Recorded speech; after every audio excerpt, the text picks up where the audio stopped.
Number 10, Death of the Family. Written by Scott Snyder, released in 2013, we see the Joker make his return to Gotham City after having his face sliced off. Yeah, the doll maker gave him a facelift of a lifetime, literally, while he was in Arkham Asylum, but it was all part of a plan. Insert link, 25 seconds to 29, all part of the plan. So he busted out, steals his face back from the police, after of course killing several of them, threatens to murder the mayor, kills John Claridge, kidnaps Alfred, all while wearing the horrible reattached baloney Joker face, and then he ends up kidnapping all of the Bat family members. Ooh, so he makes Batman sit at this table with all of them, as it's revealed what's truly for dinner. They open it up and it's their own faces. Yeah, everybody had bags over their heads, and then underneath they were wrapped in bloody bandages, and then their faces were right there. It's a really horrible scene, but fear not, as this was only another cruel joke. Therapy not included. Wow. And before we continue on to number 9, guys, if you could go ahead and give this video a super thumbs up, that would be great, because it goes a long way for us over here. You're the best, thank you so much. If enough of you like this, they'll let me go home for the holidays. Okay, back to some Joker craziness. Number 9, Batman Endgame. Written by Scott Snyder and Greg Capullo in 2014, Batman Endgame is not a time heist. No. It is a 6-issue miniseries where the Joker releases an airborne virus so that every citizen in Gotham turns into these mini Joker maniacs, running around, flipping cars, lighting shit on fire. But no tiki torches though, no tiki torches. I mean, they're not that bad, right? Yeah, you white people. Classic evil riot stuff, you know? Now that already sounds bad enough to make the list, but it gets worse. So the Joker also uses this virus to make the Justice League members try and kill Batman. Yeah, making your friends turn against you. That's the worst. So Batman had to use everything he has to fight off his powerful co-workers. And what I love about the Joker, slash what terrifies me the most about the Joker, is how he uses Batman's true identity against him. It's amazing that no matter how many times he does something like this, the stakes are always so high, and it makes you not want to stop reading. And it's resolved with both Batman and Joker having their memories wiped, but those images of Gotham citizens with those horrid smiles drawn across their face, that lives in your head rent-free. Number 8, Joker kills Randall. Okay, I gotta include this one. I mean, Joaquin Phoenix scooped an Oscar for his performance in the 2019 Joker movie, written and directed by comedic all-star Todd Phillips. So we have to talk about some of the crazy key scenes, specifically the way he kills Randall. Spoilers. So we have Arthur Fleck in his apartment. He's getting warm, he's getting his face ready before his big TV gig on the Franklin Murray Show later that night. And then he's joined by his former colleagues, Randall and Gary. So they question his face paint, obviously, by asking if he got a new job or maybe he's planning to go to the rally. And Arthur says, no, his mom died, so he's celebrating. I mean, that's one way of mourning, okay. So Randall asks a few questions about these recent crimes, so Arthur keeps the conversation going a little bit, stalling as he pulls out a knife. And then out of nowhere, he stabs and kills Randall. And the fact that Gary was there like the whole time made us believe nothing bad is gonna happen because Arthur likes Gary. Who doesn't like Gary? He's terrified of what he just saw. He asks Arthur immediately why he just did that. Do you watch the Murray Franklin Show? He responds, yeah, I'm gonna be on it tonight. This scene is just so chilling because he assures Gary so well that he can go free. He even pretends to like lunge at him as he walks by as like a joke. That's how comfortable he is around him. Dude's nuts.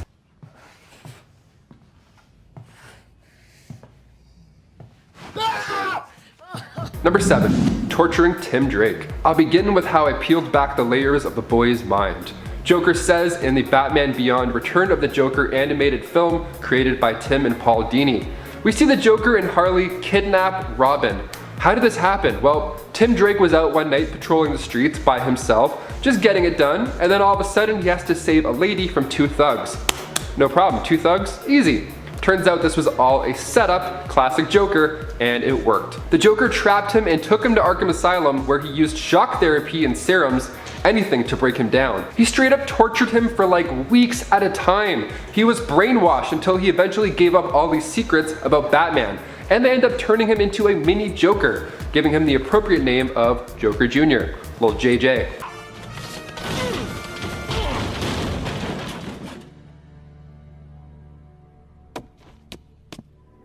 Lost, Batman. Number 6. His wife Iris West was killed by Zoom. Since the first appearance of Barry Allen in 1956, he's been paired up with Iris West, another DC power couple like Lois and Clark. They've been married and had all kinds of relationship drama. While she's attending a costume party dressed as Batgirl, Zoom waits for her in the kitchen, and when she comes to get a drink, he kills her. Using his speed powers to vibrate his hand at turbo speed, he passes his hand through her skull and does fatal damage to the molecules inside her brain. This causes instantaneous death, and the tragedy of it all is devastating for Barry. Later in the story, his true love is brought back to him through some time travel stuff and reincarnation, but it's still a seriously heart-wrenching moment for the Flash. Number 5. He killed a man. After the death of his first wife, Barry eventually met and fell in love with Fiona Webb, and the two dated on and off. She worked for a senator named Creed Phillips on his election campaign. When Creed is revealed to secretly be the villain Eradicator and later dies, Fiona and Barry realize through the whole ordeal that they really do love each other and decide that they're going to get married. On the day of the wedding, the Reverse Flash, Professor Zoom, shows up again and attacks Barry. The two race across the city fighting each other, but when Zoom switches his focus to Barry's fiancée, Flash goes into a rage and he runs up and grabs him by the neck from behind. Unfortunately, the sheer force of this alone snaps the villain's neck and kills him, and Barry is racked with guilt over having killed someone. The city even has him stand trial, and his longtime friend Wally testifies against him, saying Flash should have done more to stop Zoom without killing him. It's a real low point for Barry, and he's forced to flee to another time period. Number 4.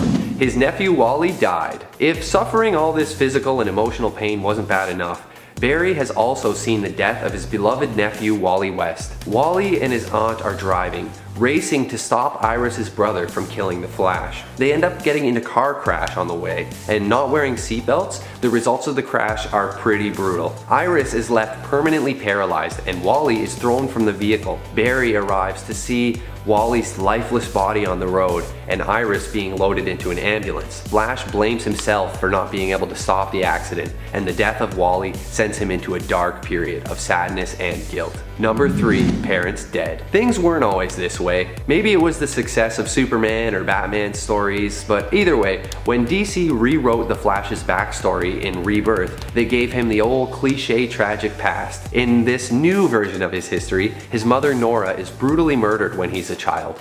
Not only that, his father is wrongfully sent to prison for the crime. And if that wasn't bad enough, his father dies in prison before he can be proved innocent, and the Flash goes through it all alone. It's only later in life that he learns it was the Reverse Flash, Professor Zoom, that murdered Nora and framed his father Henry for the crime to ruin Barry's life. Ironically, the plan backfires, and these events lead to Barry becoming a forensic scientist for the police and then later becoming the hero known as the Flash. Number 2. Returns to the past and allows his mother's death. Alright, we've seen a lot of stuff. How could it possibly be worse? Well, one time, Barry woke up in an alternate reality where his mother is still alive. In the Flashpoint universe, his mother is alive and his father was never framed for murder. It sounds great and Barry gets a nice touching reunion, but there's actually a bunch of other stuff in this universe that's different too. Like Bruce Wayne was killed instead of his parents. On top of that, in this universe, Wonder Woman and Aquaman have basically caused a huge war in Europe, causing massive destruction and devastation. Barry decides he needs to reset the timeline, even though it means losing his mother again. Barry does do the heroic thing in the end, and sacrifices his own happiness to put everything back to normal. Number 1. Sacrificed himself to save the multiverse. In the crossover event Crisis on Infinite Earths, Barry makes the ultimate sacrifice, his own life. The Anti-Monitor has constructed a giant antimatter cannon to destroy the various Earths, and Barry does what he has to do to stop it. He runs against the antimatter to destroy the weapon, running so fast he's going back through time, reliving his memories as his body disintegrates. The pain becomes so intense at one point that he cries out for help with nobody to hear him. He reminds himself that there is always hope, and he keeps pushing even as his body is breaking down completely. He leaves us with a final message: that we must save the world, and Barry Allen dies a hero. This version of him anyway. Kicking off the list at number 10, Superman's Secret. Ooh. So in Superman issue 300 back in 1939, we see the front cover of this issue and it shows in big text, "Revealed at last, the startling secret of how Superman fools the world with his Clark Kent identity." And you see Superman on the cover like, "Wait up, look at my face. Do you believe me?" He's on point, like he's very aggressive. He's like, I'm Clark Kent, look at my face. It's basically what we've all been thinking when we see this guy in his disguise. The whole issue is about how dumb the glasses disguise is. And it's pretty funny at first. But the thing that sucked was that he explained how his glasses are made from Kryptonian plexiglass and how that intensifies the low-level hypnotic effect. So people see him as Clark Kent rather than Superman. So he can be dressed in his gear and people are like, no, you're definitely Clark Kent. I'm looking right at you. Your chest is the size of a car, but you know what? I think you're still Clark Kent. It wasn't until Byrne's 1986 reboot until this power was dropped. Thankfully. Because if they had kept that idea, then it would have made the comics where Bruce Wayne pretends to be Superman pretty unnecessary. Also, if Superman has these powers in comics or movies, that would just be hilarious. It would just be Henry Cavill at the bar in his Superman gear just flexing, then a guy pours a beer on his head while we're just staring at him in costume. That would have just been weird. That guy should have been punched out to space also. Forget about his truck being stuck in trees. He should have grabbed him and just went, gone. Number 9, One Punch Man. Superboy Prime punches through reality itself. It is one of the most talked about events in DC's comic book history, and it has fans split over the overall decision. Crisis on Infinite Earths happened and brought together all these Golden Age and Silver Age heroes into the same place. It was a move made to retcon certain plot points while setting up a brighter and certainly bolder future. So what happens when you lock Superboy Prime up in a pocket universe? Well, once he's out, he gets so mad that he punches, but he doesn't just punch a hole in the wall like your classic Kyle from high school.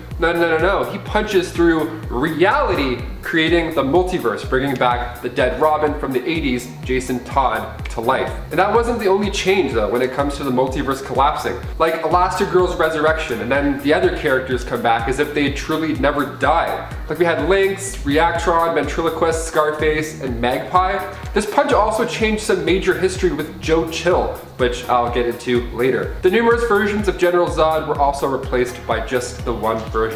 So, what a mess. Just what a mess. Number 8, Catwoman's origin. Okay, this one's super funny to me. So, Frank Miller released Batman Year 1, and it was this dark and gritty issue. And included with it had Selena Kyle's true origins. She lived life on the streets and resorted to work just to make ends meet. People loved this dark origin story. This was a superhero origin story. Then the New 52 released Catwoman 0 in 2011, and the origin went from dark and DC-like to just, well, this. She is seen as this amateur thief, and she has an epiphany while falling out of a window, and she smacks the ground quite hard. And then, out of nowhere, a group of stray cats appear and start to lick her back to life. Look at her face, getting all sticky. First of all, the sound. Second of all, the smell. Wouldn't be the best. Basically just doing what Tim Burton did, but on the page.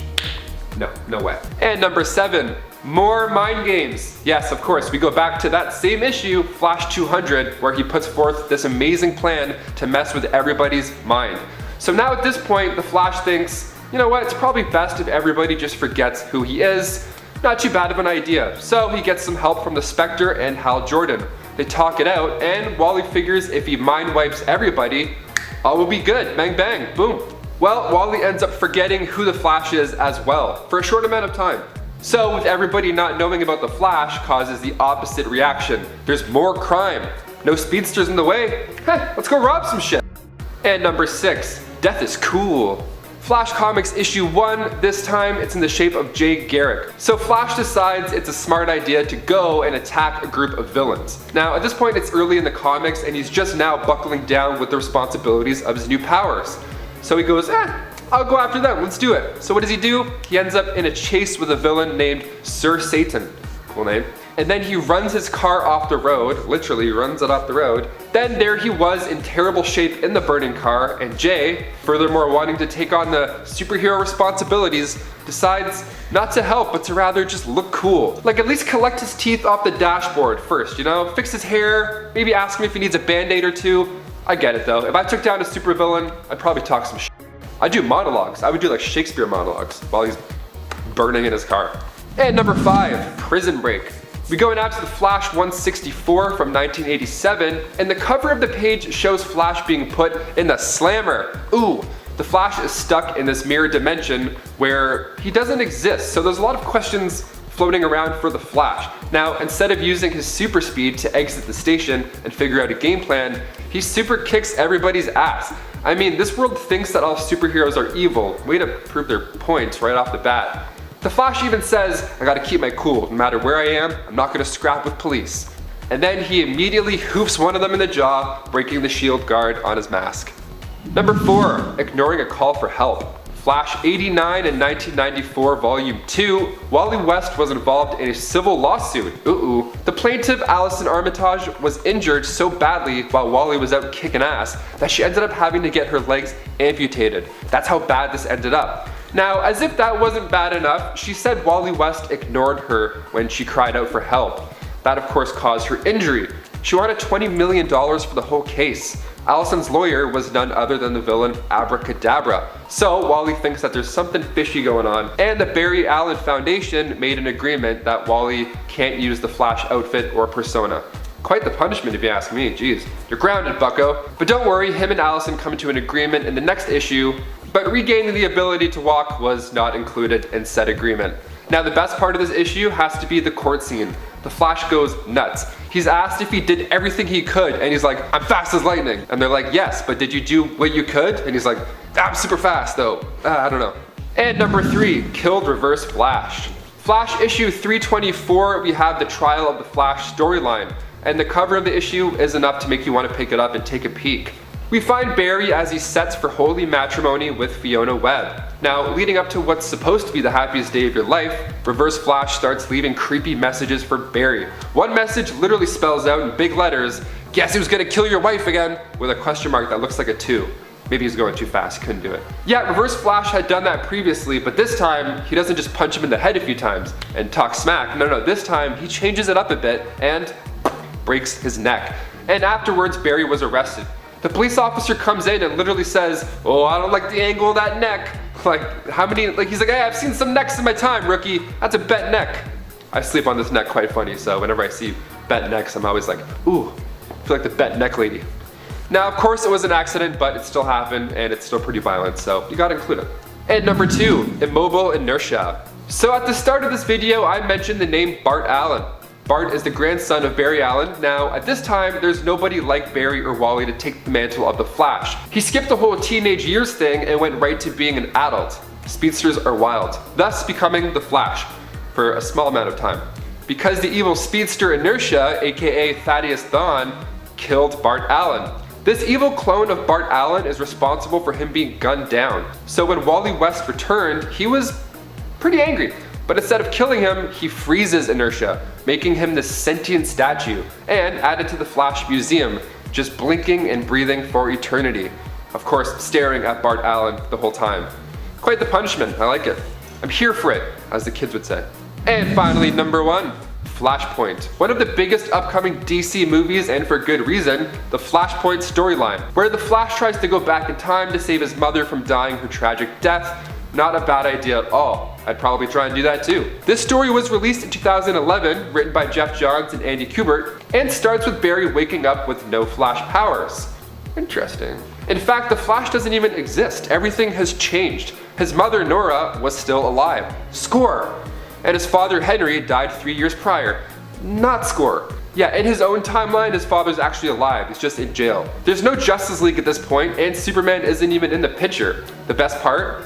And one plot point that we're most looking forward to is that Batman in this universe is actually Thomas Wayne, Bruce Wayne's father. So Bruce ended up dying that night instead of his parents. So this caused his mother Martha to go insane, and then she ended up becoming the Joker. And that's why during the opening credits of Batman vs Superman, we're all hyped in the audience because we see Jeffrey Dean Morgan and Lauren Cohen, 2 amazing actors in such a small opening scene with no dialogue. Interesting. Now, with recent news of Michael Keaton set to return in that storyline, Jeffrey Dean Morgan took to the internet and said, Michael Keaton swooped in and took my gig. Nah, I think that's super cool. Ever since Zack Snyder walked away, my whole kind of bit in that world has walked away with him. However, there's always a chat going on. God, I hope Jeffrey Dean Morgan would be the best dark Batman. Like, we've kind of been waiting for a long time. Just do it, just do it. So we shall see, fingers crossed. I think that movie's coming out June 2nd, 2022. For now, I mean, Number 10, Death of Dee Dee. In the future state glimpse into Gotham City Sirens, we are introduced to a new member of the team in issue number 1 of the next Batman. For those who are unaware, actually, there are a slew of amazing extra stories that come in this comic,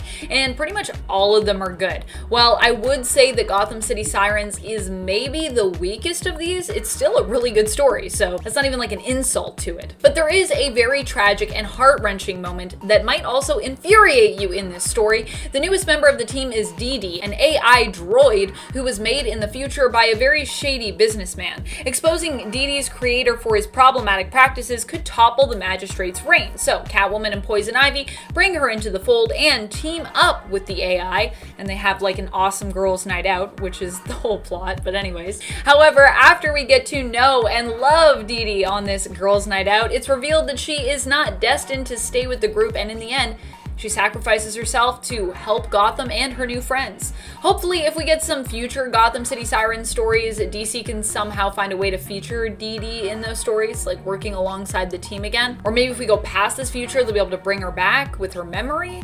Otherwise, I feel like I was duped into loving a neat new character who I'll just never see again. I hate that. I hate when people are like, look at this cool new character, and you're like, oh, is this gonna be oh, no, they're dead. Okay, never mind. Cool.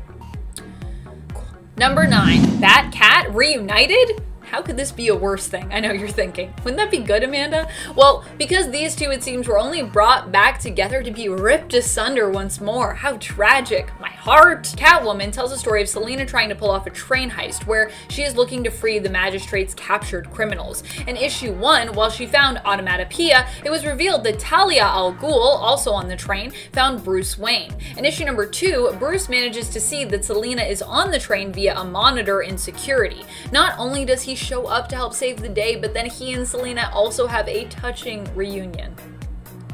Always hair in my mouth. Honestly, if you're a fan of the Bat-Cat relationship, issue 2 of Catwoman is for you. You need to read it. There are a lot of great moments exploring what Bruce means to Selina. Despite being reunited, ultimately, Batman decides to split from Catwoman, knowing if they stay together, she'll forever be on the run and in danger. Even more so than usual, I guess. Can't you just be on the run together? Why you gotta split up? And friends, before we move on to this next spot, just a reminder, if you are enjoying DC Future State as much as us, or even if you're not enjoying it, give this video a thumbs up. We really love talking about it with you, and yeah, it also lets us know that you like when we talk about events and event adjacent things. Number 8, the question is... I hope you've clicked ahead if you didn't want this revealed, by the way, because I'm about to reveal who the question is. The question is... Deadman? Wait, what? I don't think this is actually the worst of the worst things to happen, but I just felt that it was kind of random. I mean, maybe there were clues and I missed them in Shazam issue 1 to lead me to this revelation. And if you loved this reveal, feel free to let me know in the comments below if you disagree with me, because hey, I didn't hate it, I just didn't love it, and I would love to hear about why people love it. In Shazam issue number 2, we learn of the question's true identity after it's already been established previously in Shazam that the identity of the question is a complete mystery. Ooh, we don't know who it is, who will it be? Which is usually a good time. I personally think I like when the question is super mysterious and we actually don't know who it is. I don't need a reveal. In fact, I would have even been cool for this to not be revealed in Future State. The true identity of the question could then be kept a mystery and it could unfold in maybe a new question series. I don't know. But hey, that's just me. Number 7, Billy gives up his life. In Shazam issue number 1, we learn of what happened to Shazam following him leaving the Teen Titans. He appears to have somehow gotten out of the Rock of Eternity, but Raven is nowhere to be seen. So, what happened? Well, it turns out Shazam made a deal to get free and act as a hero on Earth while Billy took his place as guard in the Rock of Eternity, having the spirit that was needed to do so, because it's Billy Batson. What does this mean? Billy basically gave up his whole life to protect the world, acting as a guardian while Shazam lives on Earth as a hero in this place. Now I put hero in quotes because, well, Shazam doesn't really end up acting so heroic without Billy there to kind of guide him. But that's a whole other story. I could do a whole separate point on that. Well, it's later revealed Billy doesn't end up stuck there forever. He was still there for who knows how long, and him even agreeing to act as guardian without Shazam, it turns out was an all-around really bad move. If we're better together, they're not so good if you separate them. Yikes. Number 6, shot in the head. This one came out of nowhere, okay? So what started as a fun training exercise quickly turned into a very bad situation with Nightwing. So Batman issue 55, we see Nightwing and Batman patrolling Gotham City as usual. Nightwing playfully challenges Batman to a contest, spice up the patrol a little bit, keep it fresh. And at first Batman isn't really on board, but eventually he's like, all right, let's do this, young blood. The game is, whoever shoots their grapple first as they're falling loses. So you gotta see who can get closest to the ground. How low can you go? Gotham edition. So they make the dive, and Nightwing technically wins. Because Batman breaks early to attend to the bat symbol. Rules are rules. He still did win. That's a win. But the fun and games end quite early.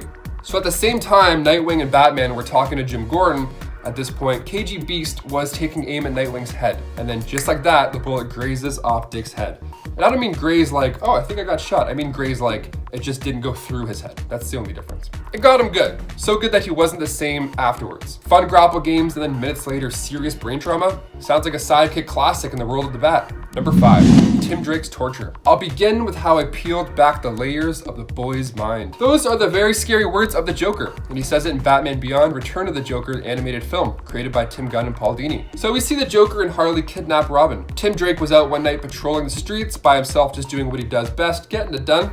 Then, all of a sudden, he has to save a lady from 2 thugs. No problem. That's a cakewalk, or a walk in the park, or a walk in the cake, whatever you like to say. Turns out this was all a setup, and it worked perfectly. The Joker trapped him, and then took him to Arkham Asylum, where he used shock therapy and serums, literally anything he could to break him. He tortured him for like 2 weeks straight. That's a long time. I've been working in his closet for 2 weeks. It's a very long time. I have a very good concept of how long time is in his closet. He was brainwashed until he eventually gave up all these secrets about Batman, but it gets even worse. Yeah, that's right. Joker ended up turning him into a mini Joker and gave him the appropriate name of JJ, Joker Jr.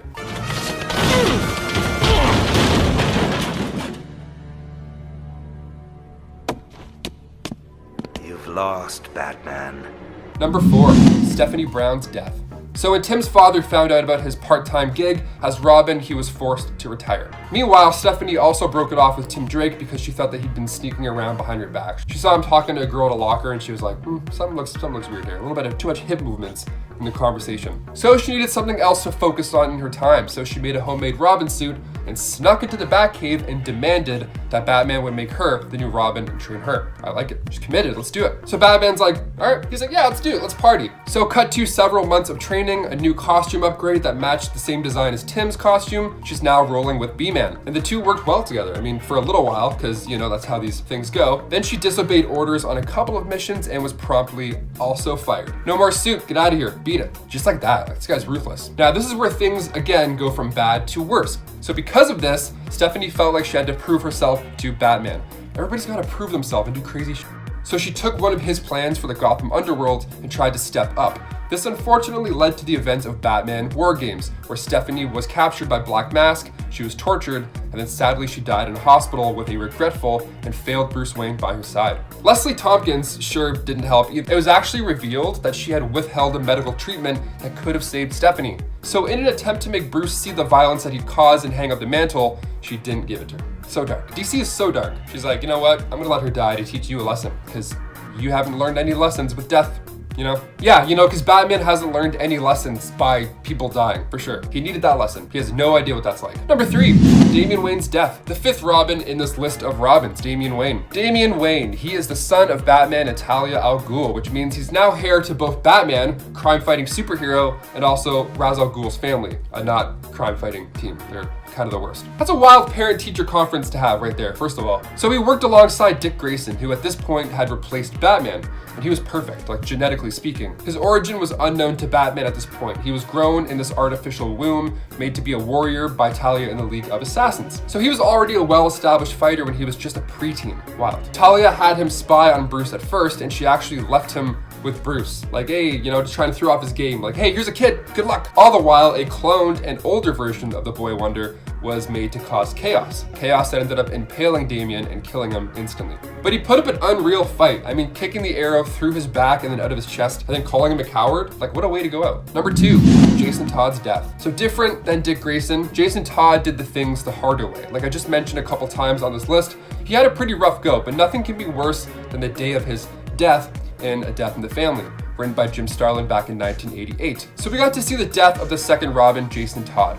So, for starters, this was a choice that readers had to make back in the day. Yeah, you could straight up call a number and vote for if you wanted this dude to die. So hats off, you guys did it. Awesome, great work. Do you feel good? You should feel good. So Batman had actually asked Barbara Gordon to come out of retirement to keep an eye on him during a couple of missions. But she saw this side of him, this dark, brutal, angry kid, and she warned Batman, rightfully so. So Jason was tracking this lead to find his real birth mother, who was actually being blackmailed by the Joker this whole time, and of course, to get his sticky hands on Robin. Yeah, the Joker had escaped Arkham Asylum and Batman tracked him to Lebanon, where Jason was as well at the same time during his scavenger hunt for his mother. The Joker got his hands on Jason Todd and beat him to death. It's brutal. But then after the Joker's done, he even calls the site a bit messy. So he leaves Jason to die, and of course he sets off a bomb afterwards, just for good luck. Batman arrives far too late after the bomb had gone off, and he held the Boy Wonder's body in his arms, and it's one of the most iconic things you'll see on the cover of any comic book.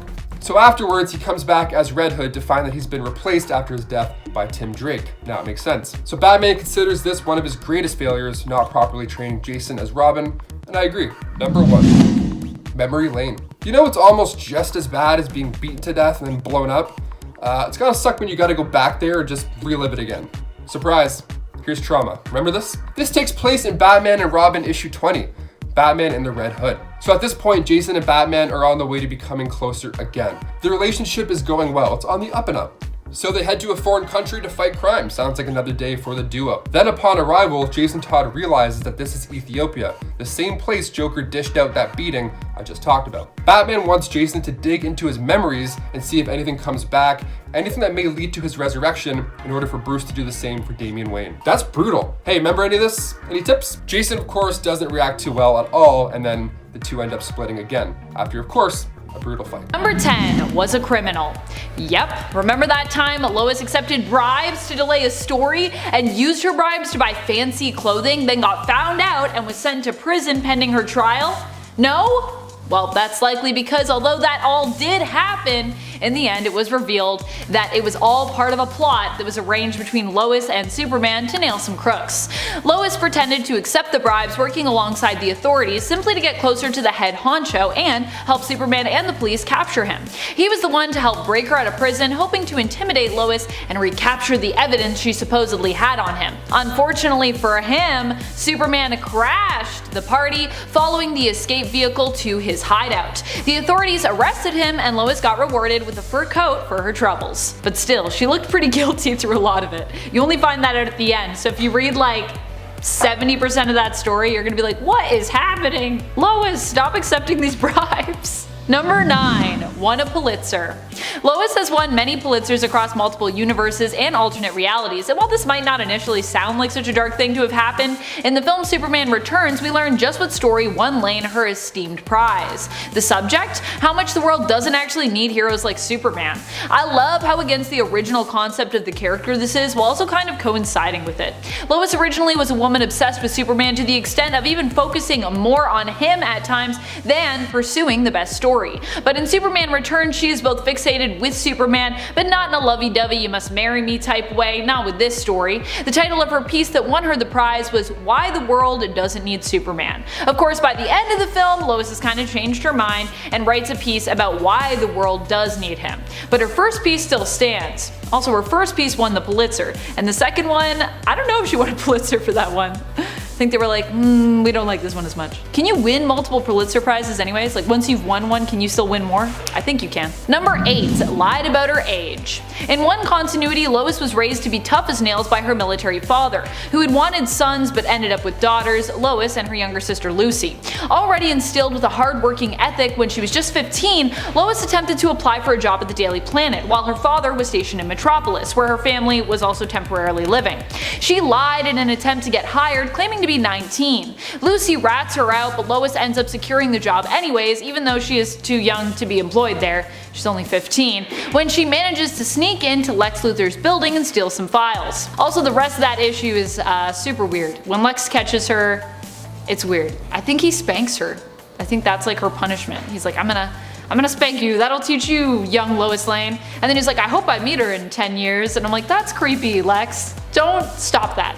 Stop it. Number 7. Making her mark. Back in her early days when Selina was still putting together her costume and learning how to fight, she incorporated claws into it. On one occasion she was inspired when seeing the damage her claws could do, to leave a mark on her victims. Her calling card for a time would then become clawing the face of her enemies. Those who opposed Catwoman and lived to tell about it as such would always be reminded of her by the scars her claws left on their face. Number 6. Hellhound. In issue 36 of the 90s Catwoman series, Catwoman refuses to kill her enemy Hellhound, but instead leaves him tied up in the desert, and all alone. She knows he'll likely escape and doesn't want to kill him. Actually, refusing him death is even worse for Hellhound, who has only ever wanted Catwoman to do just that, to kill him. Hellhound believes if Catwoman kills him, it will actually allow him to be reborn as a true Hound of Hell. Alas, she never gives him the satisfaction. Leaving someone tied up in the desert, too, without any sure means of escape is pretty cruel, even if they are a villain. And while this is one of the worst things Catwoman does in this issue, Bruce also commits his own crime by having that 90s ponytail. No one is without guilt in the 90s. There were just lots of terrible things that happened. Number 5. Killed Black Mask. But I mean, come on, he kinda deserved it, right? Still, in a world where Catwoman had been attempting to be a hero, this was a big one. This was around the time that Selina had a crisis of conscience after learning her decision to become a hero had actually not been her own, but had been implanted in her mind by Zatanna's magic. This caused Catwoman to return to the dark side once more and question her alignment and actions. When confronting Black Mask after he targeted Selina, focusing on making her life and the lives of her loved ones a living hell, she decided to call his bluff and shoot him point blank in the head, killing him. Roman had expected Catwoman to come after him, but he never thought that she'd kill him, considering she was more of the hero than villain type. Boy, did he pick the wrong time to press his luck. Number 4. Earth 2. While in certain continuities this can be considered a different version of Catwoman entirely, in her early days in the comics Catwoman was much more villainous and ruthless than the version of her we've come to know. This earlier version of the character would kill those who got in her way without much consideration for the severity of her actions. At one point she allowed an ambassador to be mauled to death by a leopard. This was during the time when she wore a cat mask to hide her true identity, which honestly was a look. It reminds me of the Cats live action film, which was something. It was an experience. Number 3. Became a crime lord. For a while Catwoman actually left her mantle of the cat, becoming someone new, though equally if not more villainous at times. In New 52, Selina was revealed to be the daughter of Rex the Lion Calabrese, who was revealed to be at one time one of Gotham's kingpins. Selina reached out for advice after initially rebuking his offer to take over his criminal empire, becoming a mob boss herself. While she was a mob boss, she often looked impeccably good in suits while committing some of the worst crimes, including constant thefts and kidnapping. However, at least Selina was originally drawn to become a crime boss for good reasons. She believed that Gotham needed a sense of order and sought to stop some of the overt gang violence by seizing control. Number 2. Making out with Nightwing. During a heist, no less. Also, Catwoman's depiction in this whole issue of Nightwing is something. It's very interesting. One of the most talked about shocking moments within issue 52 of Nightwing Volume 2 is when Nightwing and Catwoman have a makeout session, which obviously Selina instigates. This also happens in the same issue where she has a dream about being married to Batman. Ew, Selina, that's like making out with your adopted son. You just had a dream that you were married to Batman. What are you doing? Don't do that. Stop it. What's worse is at the end of this issue, it's all implied that this is all a part of a ploy of Catwoman's to make Batman jealous. I have no words. Number 1. Leaving Bruce at the altar. Finally, Tom King was going to deliver on a story that had felt like it had been coming our way forever. Batman and Catwoman were finally going to be married and tie the knot. They had told the Bat Kids, planned an opulent though intimate event, and the day had finally come. But while these two have always seemed to be fated to be together, Selina started to have some doubt, planted by her friend Holly Robinson. As a result, Selina ends up leaving Bruce at the altar, breaking his heart. In the end, it was revealed that this was actually all a part of Bane's ultimate plan to finally break Batman for good, and it was definitely a pretty effective attempt at starting off that process. Kicking off the list at number 10. Hush. Dr. Thomas Elliot was a childhood friend of Bruce Wayne's. Their upbringing, however, is just a touch different. See, Tommy tried to kill his parents so he could inherit their fortune, but unfortunately that didn't go as planned. But because Bruce's father, Thomas, was so great with his hands, surgically he was able to save them. So he of course became the masked villain, Hush. He spent his years working up ways to get revenge on Bruce Wayne, even getting help from, of course, Red Hood. Now, of course, he knows quite a bit about Bruce. So, Red Hood's job was to mess with Bruce's head. That version of Red Hood ended up being seen as Clayface, because he wasn't ready to reveal himself to Batman just yet. So while the Riddler's mind was enhanced in the Lazarus Pit dip, he figured out who Batman was. But of course, Jason Todd gave him confirmation. And before we go on to number 9, if you haven't already done so, make sure to hit that like button, because it helps us out here at the studio quite a bit. Now moving on to number 9, Joker Beatdown. See, usually when a main character dies in a comic book or a movie, the rest of the film just shows the other lead gearing up for revenge. In Jason Todd's case, death was not the avenging action to make. See, after the Joker had killed Jason Todd, Batman didn't kill the Joker. Now, of course, his one rule holds him from doing that, but in this case, is it warranted? Red Hood believes so. In fact, he ended up kidnapping the Joker and torturing him, even giving Batman an ultimatum. Kill Jason, or let Jason kill the Joker. The beating itself is just beautifully awful. Number 8, Arkham Knight. Fans rejoiced when the 2015 Arkham Knight game was announced. We loved the series since Arkham Asylum, back in 2009. Wow, 11 years ago. Get out of town, I feel sick. Are we all getting old? Are we just old now? Is that it? But when it comes to Arkham Knight, this was one of my favorite video games of all time. Not even just saying that. So of course I have to include it in this list. The villain in the game was of course the Arkham Knight, who was revealed to be Jason Todd. Now, instead of dying at the hands of Joker, he was being held hostage and driven insane, eventually becoming one of the hardest villains I've played in a superhero game. So he sports the new outfit and conflicts chaos for the 17-hour gameplay. That's around 45 hours for the 100%ers. I got to like 42 hours, I couldn't do it, it was too much. The Riddler trophies? Get out of town. Who has the time? If you haven't already played it through, there's a few alternate endings. So make sure if you do play, you really try and collect everything, because those alternate endings are creme de la creme. Number 7, impersonated an actress. In the first issue of Superman's girlfriend, Lois Lane, Lois impersonated the world-famous French actress Lois Lane. She did so to get a big scoop on an ambassador who refused to meet with the press. Back in her early days, Lois was always pulling crazy stunts like this, but this time her act was so convincing and deemed so deceitful by Superman that when he found out about it, he intervened to get back at Lois. Of course, Superman was also kind of being a huge jerk in this issue, as he usually is in this comic, but yeah, both Lois and Superman are they're really always awful to one another at times in this series, as well as everyone around them. Also, Lois does a terrible French accent to impersonate La Flamme, effectively mocking her while impersonating her. How rude. Like, she even acknowledges that it's a bad accent. She's like, I'm gonna do this terrible French accent to impersonate a real French person. That's so insulting. Number 6. Got between Robin and Batman. In an imaginary story, Lois Lane ends up dating Bruce Wayne, falling in love with him, and marrying him. Superman, nor Clark Kent, refuses to get in between them, as he feels that marrying Lois would actually put her in too much danger. So he's like, I guess I'll just let this happen, I guess I'm fine with it. Super not fine with it. Which is the same excuse actually that Superman feeds Lois for years in the comics, while she remains weirdly obsessed with him and marriage. She's like, marry me, and he's like, it'll be too dangerous, and she's like, okay, but you always say that. Give me a better excuse. No, he's only got one excuse. He doesn't want to marry you, Lois, get over it. This is obviously not the Lois we know today, who is a hard-hitting reporter and a more intellectual, career-focused woman. After Lois marries Bruce in the story, she finds out he's Batman, and subsequently, while she and Batman appear to be living happily ever after, isolates Batman's greatest ally, Robin. Her closeness with Bruce causes him to kind of give Robin the cold shoulder, and when the pair have their first child, it's also made apparent to Robin that Batman seeks to have his natural-born son become the heir to the Batman mantle, as opposed to his pal Robin. Harsh. Poor Robin. He's like, but I thought I was like your first son. Batman's like, you're not really my son though. You're just a kid that lives with me. Don't get too attached. Number 5. Poses as a man's dead wife. This story, in all, was pretty awful, but also Lois did help in a weird way.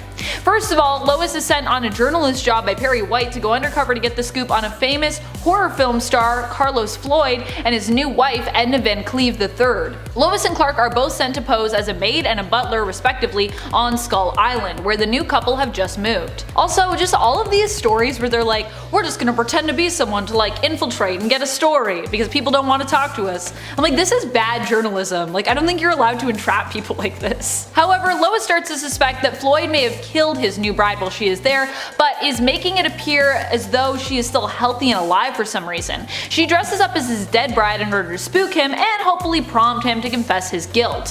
However, it turns out that Floyd actually isn't the guilty party. It was Sydney Willis, Edna's lawyer, who was to blame. In fact, Floyd had been making her appear alive in an attempt to catch the true culprit. So he was trying to actually do that with his whole thing. Fortunately, Lois also aids in this and Willis is apprehended and confesses, but this was a pretty risky move on Lois's part. Like, she was just like, I'm pretty sure he did it, so I'm gonna traumatize this man.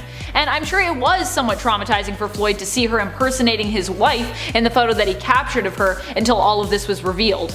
And he found out that his wife, wasn't like a ghost trying to haunt him.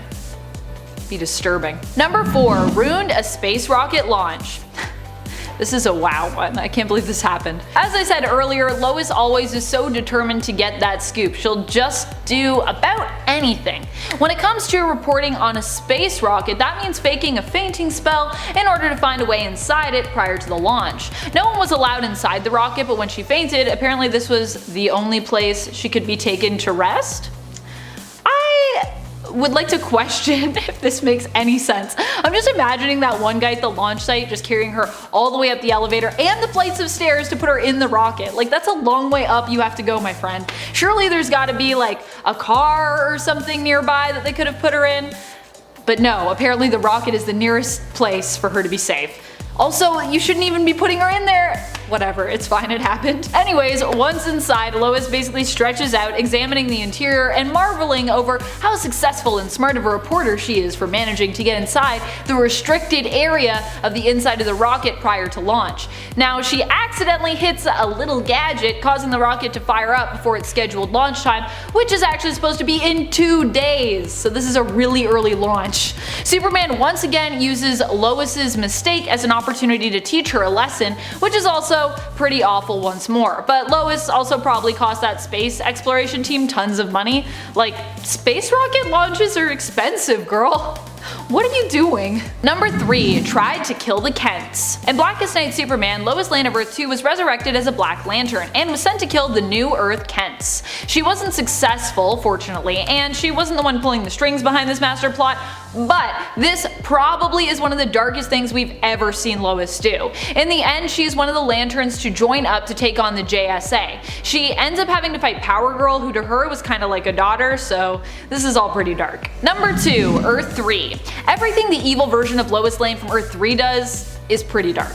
The Earth 3 version of Lois is the villainous hero, Superwoman. She has had multiple affairs and thoroughly enjoys using her lasso of submission to enslave those who oppose her, and even those who don't oppose her. She just likes enslaving people with a lasso. At one point when she is pregnant, she tries to convince both her partners Ultraman and Owlman that they were the father, manipulating them in order to turn them against one another. In reality, the baby wasn't even either of theirs, but was actually from a relationship she had with Alexander Luthor, who was technically the crime syndicate, her league of villainous heroes, enemy. Basically, this version of Lois is all about manipulating others in order to satisfy her own selfish desires. Number 1 was racist. Yeah, this story was bad. It comes to us from the issue of Superman's girlfriend Lois Lane 106, which honestly feels like it should be older based on its tone, but it's actually from 1970 if you can believe it. So this story is only 50 years old, and yeah, it's not good. And it also is not aged well at all. Lois is attempting to win a Pulitzer and wants to write about the plights of those living in the Little Africa borough of Metropolis. However, Lois finds no one in Little Africa is willing to talk with her because she is white. So she comes up with a way of getting around that. She asks Superman to use his Kryptonian tech, the Plastimold, to temporarily change the color of her skin, turning her black for the day. Yeah, and it's worse than you think, trust me. One of the worst parts of the story is when Lois asks Superman if he would still marry her if she remained black. Superman does not answer the question but follows it up instead with another question about if she's really asking him that question. An alien, a universal outsider. Is this supposed to be Superman basically saying yes without actually saying it, or is he just trying to avoid the question? Either way, it's not a good look for you, Superman. Lois also responds by calling Superman the right color. Wow, just a million times yikes. Definitely the darkest timeline here. This is like such a bad story. Number 10, wanted by everyone, and not in a good way. In Frank Miller's The Dark Knight Returns, Batman is a wanted man, as in for illegal activities, or things that people are deeming illegal then. I mean, technically if you're a vigilante, it's all pretty illegal. He's wanted not just by the police as well, but also by the government. With Superman also now in the president's pocket, this also means that Bruce is up against one of his best friends, Kal-El, also one of the most powerful superheroes in DC Comics. So there's that. It seems in Dark Knight Returns, everyone is against old man Batman, even at times himself. Of course, that is what makes the story so good. One of our favorite things to read about when it comes to Batman comics usually is how Batman must struggle against the odds and overcome not only the adversity of everyone against him, but at times himself, or his old age as well in this case. It's hard getting older every day. Slowly moving towards death. It's fine. Number 9 made a massive mistake. I mean, this had to have hurt Bruce's ego, I imagine, at the very least. Following Batman having his back broken by Bane, snapped over Bane's knee like some twig, Batman was forced into a temporary retirement while he recovered. Who should he choose for his replacement while he was gone? But none other than Jean-Paul Valley. While this was thought to be an odd choice at the time, considering, you know, he'd been training Robins to, you'd think, eventually take over for him when needed, he had his reasons, which he would later on even explain at length. However, it turned out that picking Azrael to step into his shoes wasn't necessarily the best choice, considering that being Batman basically turned Azrael crazy and sent him down a pretty dark path for a good amount of time afterward. When Bruce returned, he along with Nightwing and Robin, who was Tim Drake at the time, were forced to confront Azrael and make him surrender the cape and cowl. And before we move on to this next spot, just a quick reminder, if you love Batman as much as I love Batman, I said that weird, then you should give this video a thumbs up. Also, if you like when I sometimes forget what I'm saying and talk weird, I think we deserve multiple thumbs up for that, to be honest. Number 8, contingencies used against him. During the Tower of Babel story arc, Batman had his many contingency plans used against him when Ra's al Ghul managed to get his hands on them. The ones Ra's was particularly focused on here were those that would allow him to disable the Justice League. Batman had a backup plan ready should any member of the League go rogue, keeping a file on each of them and devising a failsafe involving their weaknesses being used against them. Ra's enacts all of Batman's contingencies, nearly killing the Justice League, and manages to distract Batman long enough by using his parents' corpses as bait. Although the Justice League did manage to win the day against Ra's, this also created a lot of tension between Batman and the rest of the team, and resulted in him being voted off. Said that like it was like Survivor. He's getting voted off the island. The Justice League Island. I would watch actually Justice League of America if it was like a reality Survivor show. That'd be cool. Someone write that down. Number 7, Dick Grayson quits. A lot of the depictions of Dick Grayson moving from the role of Robin to Nightwing are awesome, and even show a sense of maturity and progression when it comes to the relationship that Dick and Bruce have. However, Dick leaving the Robin mantle hasn't always been the most peaceful of resignations. To tell you. But it was your place to put her in danger. It wasn't like that. I volunteered. You think you did. You don't know him like I do. He manipulates. In fact, in the Batman animated series, Dick outright quits being Robin and resigns with a punch straight to Batman's face. Things change. I changed. The game's over, Batman. I quit. Robin, wait. It was like the weakest punch ever. Gotta really throw your body into it. Calling Batman out for being underhanded and manipulative when it comes to how he treats his proteges. Number 6. Attacked by his future self. Now what if Barry did battle against a psychotic, vengeful version of himself? This has also happened, and just another great example of the many struggles of the Flash. Not only does he deal with some super heavy-duty villains and storylines, but being a speedster, he's also constantly battling against the past and the future half of the time. In this storyline, we're introduced to a whole new future Barry. After a devastating accident that basically ruins his life, we meet future Barry. It's 20 years into the future, in fact. He's become really hardcore and a little bit unstable. We even see him throw a dude off of a roof and leave one villain to die after a fight. Worse, he discovers a rip in the Speed Force and decides the only way to set it right is to kill his younger self to repair the rip. He drags our Barry from his home and proceeds to beat him to death outside of the city. The young Barry doesn't even stand a chance against his older counterpart, who has been trained by the best in the DC universe. Just when the future Barry is about to break his neck, a future version of Wally West shows up and saves him. With the rip in the Speed Force getting worse, Wally winds up sacrificing himself in the end, and future Barry is left alone, having lost his nephew and sort of become evil. Number 5.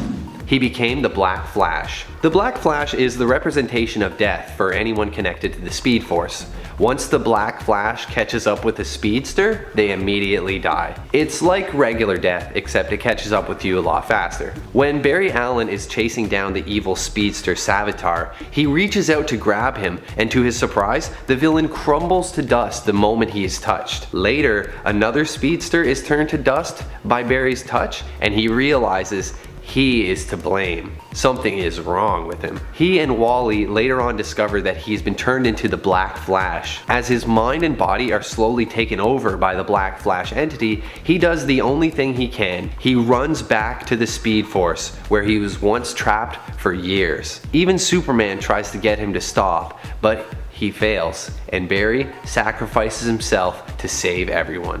Again. Number 4. He had to break out of prison. In The Flash number 164, we got to see the Flash kind of go buck wild in a prison and kick the snot out of some guards. It's not the usual scene for a superhero, but it was pretty neat. What's really wild is, we later learn that the guards are actually only trying to imprison the Flash because he is in a mirror dimension where he doesn't actually exist. In this world, anyone with superpowers is evil, so they obviously don't trust old Wally West. The thing that's wild about this is, Wally could have maybe tried to explain himself. I know the guards likely would have been having none of his crap and would have laid the beat down anyways, but isn't being a hero kind of about asking questions first and butt kicking second? I guess it depends on which superhero you ask. Anyways, whether you find it justifiable or not, Wally really puts the hurt on a whole bunch of guards in this comic, and I suspect he could have escaped without causing quite so much collateral damage. Number 3. He is sued for letting a woman burn. This one comes from 1989 in The Flash number 89. This story is focused around the limitations of the Flash's speed-based abilities. The Flash is actually in court in this issue, being sued for negligence in the case of a woman who tragically lost her legs in a building fire. Initially, readers are made to sympathize with the Flash because it's presumed that he just didn't see her or something. However, Flash later reveals that he feels like he did have enough time to look for her, and by focusing on other things, he left an innocent woman in a situation where she likely would have died. It's a pretty unique story where we see the weight and responsibility of a superhero's day-to-day decisions, and we also bear witness to the potential for tragedy that lies in every choice a superhero makes. Number 2. He messed with the space-time continuum. Dude, if there's any one takeaway from all this speedster stuff, not to mention decades of movies and stories about time travel, it's that you never mess with the time-space continuum. I'm not entirely sure how it works, but the one thing we all understand is you're not supposed to mess with it. In part 1 of this video, we mentioned how Barry's mother was murdered and his father was framed for it. Well, Barry Allen once tried to go back in time and save his mother, and it caused the entire Flashpoint event.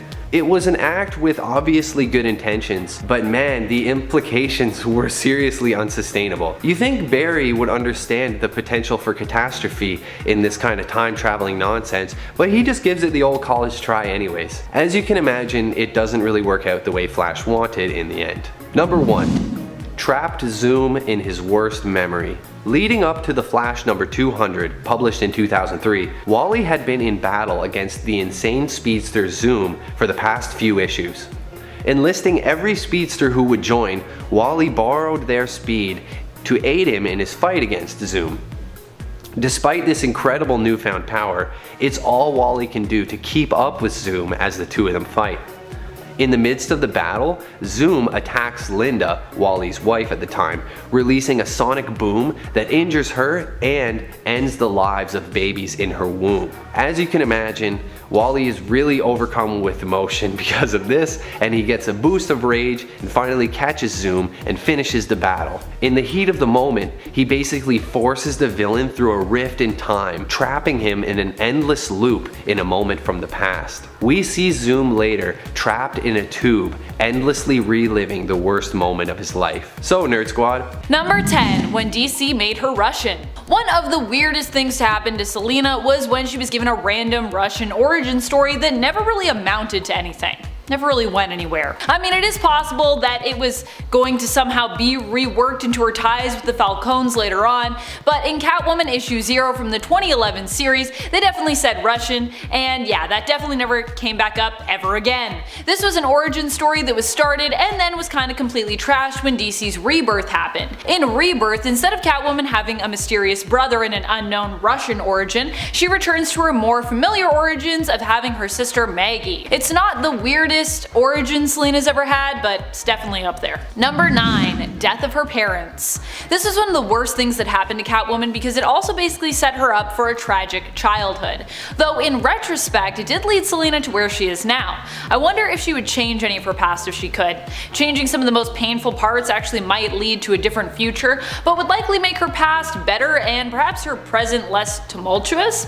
I wonder if she would go for that. Selena's mother was established as taking her own life in the comics, which prompted her father to drink his life away. With both her parents gone, and I suppose no surviving family to speak of since no one took her or her sister in, she and her sister Maggie were both put through a foster care system, though because of Selena's behavior she ended up in an orphanage for young delinquents. Number 8. Betrayed by an old friend. Sylvia St. Clair was one of Catwoman's oldest friends, back from their days when they were just young street kids. Sylvia ended up standing up for Selena when she was younger, looking after her, kind of like how later Selena would look after Holly. In fact, Sylvia could have inspired that behavior in Selena later on. The two became friends and partners, but the truth was that Sylvia always hated Selena, ever since she had stepped in to take Selena's place in order to protect her. Sylvia always hated Selena and held a grudge against her since that very beginning. This was only made worse when Selena left Sylvia behind to get caught in a caper gone wrong. Sylvia resurfaced years later posing as Selena's old friend with no hard feelings, when in reality she was actually plotting to destroy Selena for everything she'd done. Everything that had gone wrong in Sylvia's life, which she blamed Selena for. Number 7. Assaulted by Talia al Ghul. Talia al Ghul may love Batman, but she definitely has a messed up way of showing it. When Damian was conceived, it was not really out of love. Talia actually assaulted Bruce, drugging him and sleeping with him in order to get the child she so desired. All in all, it's really messed up. What's even more strange is it seems like the story of Damian's existence could have been inspired by Son of the Demon, where Talia and Bruce consummate their marriage consensually and Talia reveals she is with child. She later fakes a miscarriage to keep Batman focused on fighting the bad guys and avoid distracting him, but in truth has the child in secret and gives it up for adoption, realizing she and Batman can never truly be together. This story, while still messed up and awful considering Bruce, never knows of his son's fate and it's kept a secret, is still less disturbing than the one we got for Damian Wayne. Drugging and assaulting someone is very much not okay. No, don't do it. It's terrible. Number 6. Death of his fiancée. For those who aren't aware, there was a time that Batman was engaged. In fact, there have been multiple occasions where Batman was engaged and married. For our purposes here though, I'm talking about when Bruce Wayne became engaged to his old flame, Silver St. Cloud. Silver has been a Gotham socialite who had a passionate romance that initially ended when Silver learned of the fact that Bruce Wayne was actually Batman. She loved Bruce but couldn't stand the thought of losing him. Years later, she returned to Gotham and ended up falling back in love with both Bruce Wayne and Batman, breaking off her current engagement to a US senator. Her and Bruce were engaged, and he was even thinking of retiring from the Batman mantle to pursue a normal life with Silver and settle down with her. However, these dreams were cut short when Silver was killed by Automatopoeia, who was posing as Batman's new ally at the time, Baphomet, a man that Batman trusted so much that he even revealed his secret identity to him and welcomed him into the Batcave. Big mistake, Bruce. No wonder Batman has trust issues, jeez. Number Number 5. Failed Barbara Gordon. One of the hardest failings for Batman was when Barbara Gordon and her father, Commissioner Gordon, were successfully targeted by the Joker. Caught unawares, Babs found herself shot through the spine and paralyzed as a result of the attack. She was assaulted and tormented by the Joker, who took pictures of her in pain and undressed for the purpose of making her father insane. This all happened in Killing Joke, and though not all of the events of that story are canon, Babs' pain and becoming paralyzed were made canon. Batman has always felt awful for what happened to Barbara, has never really blamed her, and if anything, himself feels more guilty for the fact that he wasn't able to protect her. Number 4. Death of Jason Todd. The loss of Jason Todd hit Batman hard, and who is to blame? Those who voted for him to be killed. It's your fault. Well, actually, it might not be your fault. You might have not been alive, or you may have not voted. Anyways, some people don't even believe the vote was real still, that it's all a conspiracy. And yet, I digress. Why this was so hard for Batman was because Jason Todd, of course, was both his ward and his Robin. Though the two had a falling out previously, Batman ended up teaming up with Todd once more to help him find his birth mother. Although they found her, it was revealed that she was involved in a plot with the Joker, which ended up resulting in both her and Jason's death. Batman would never forgive himself for what happened to Jason, and when Jason returned from death, it was made evident that Jason likely wouldn't ever be able to fully forgive Batman either. He's like, I died because of you, because you didn't save me.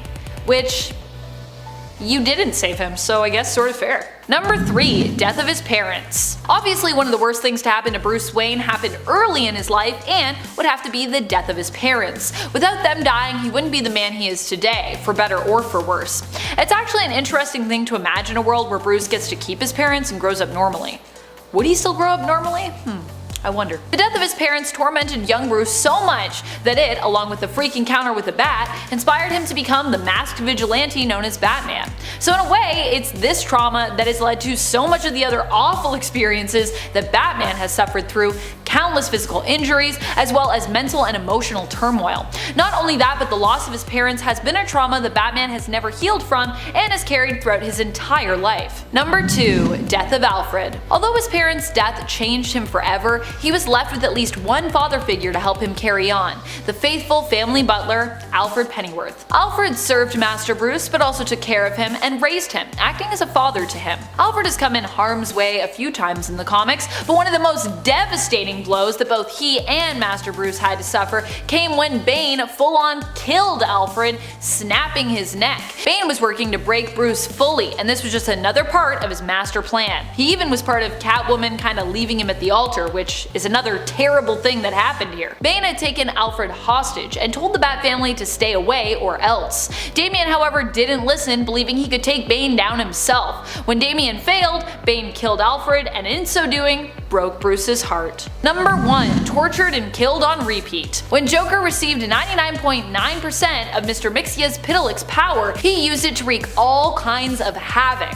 One of the things he used these new epic reality warping powers for was to torment Batman forever on repeat. Daily, Emperor Joker would torture and kill Batman, although in the end Batman was the key to Joker's defeat, being Joker's one true weakness, since his identity was so closely tied to Batman's. However, Batman was left so traumatized by these events that he became a broken man, a shadow of his former self, unable to operate as a hero. Superman actually had to steal the memories of this experience away in order to return Batman to himself once more so he could resume being a hero and just, not being a complete mess. Kicking off the list at number 10. She killed Maxwell Lord. Okay, it's one thing to kill an enemy, but to do it in front of thousands of people? I mean, do you have to? Wonder Woman issue 219 showed us a side to Wonder Woman that unfortunately had to come out. This issue was awesome. She handled Lord Maxwell and she wasn't playing around. Now at the time, Superman was a little off. And by off I mean under control by Maxwell himself. So he was a threat. And the two of them going at it was already intense enough. Something you don't want to see. Like Diana is pulling out some boss moves. At one point she says that every single strength can be turned into a weakness. And when he stops speaking, that's when I know he's using his ears. God forgive me, followed by a mighty huh, and just rocks his eardrums. She then tries to shake Maxwell down using the lasso of truth, demanding to set Superman free from his grasp. He says, "Kill me," and she responds not with words, but with actions instead. And even Superman's like, whoa, And before we head over to number 9, guys, we have a huge announcement. We have another channel coming back after 3 years of running the show here. Landon himself is coming back with Landon Productions, and his first video is set to premiere December 7th. It's coming up, so go turn on your notifications on that channel as well, because you don't want to miss it. I've seen and heard what he's working on, and it sounds like a great time. Is the Canada Goose gonna take it on? I'm on top like I'm goddamn Mario, right? I'm just Not today. Maybe tomorrow. Okay, is this real life right now? Number 9, super intimate. Guys, superheroes have emotions just like us, okay? They meet other supers, they fall in love, they have super babies, they have lives too, it's fair. Sometimes key intimate moments are hard to conceal when you have the power of a god. So after the triumph that is The Dark Knight Returns, Frank Miller decided to dive into a scene that we could have all gone without, involving her and Superman. So her and Superman get it on. In a fancy super hotel, maybe the Fortress of Solitude? No, God no. They get it on in the sky, you know, causing massive tidal waves, volcanoes are shooting off, they even moved the earth a bit. Man, even people are evacuating islands. Like, this is a bad day for everybody but Wonder Woman, of course. Next time you guys want to get it on for a 5-panel straight, I don't know, maybe Egypt. Someplace with a lot of sand and openness. Don't be blasting rocks at instance. It's not nice. Number 8, Wonder Woman causing volcanoes to explode. I mean, that's pretty epic, but what about that time she made Captain Atom explode? If you drop a can of soda on the ground, it's ready to blow. You don't want to touch it. The last thing you want to do is puncture that can, or else you're gonna be sticky. Then you're covered in bees. No one wants bees. In the Injustice storyline, we find Wonder Woman making a not so smart choice when it comes to handling Captain Atom. So he's about to rock Superman, right? And then Wonder Woman comes in and cuts his throat open with her sword. "Oh, you stupid," he says to Diana. "I have more power in me than 10 nuclear bombs, and you and your stupid magic sword have just breached the thing that contains it." But then he decides, this is my last opportunity anyway, screw it. Grabs Superman and then takes Superman out to get an up close and personal look at the light show. Nice. Number 7, East End Community Center destroyed. Catwoman's area of Gotham, in terms of her having a neighborhood that she most looks after and thinks of as her home, would probably be the East End. One of my favorite neighborhoods in Toronto is actually our East End, so I feel like I'm kinda on the same wavelength as Selena, although I doubt Toronto's East End is as crime-filled as Gotham's. I feel like, yeah, Gotham's probably filled with crime everywhere really, crime in every crevice. Catwoman became the anonymous donor for a community center that she built in the East End, and was happy to celebrate its grand opening alongside friends and her long-lost sister Maggie, who she had recently reconnected with.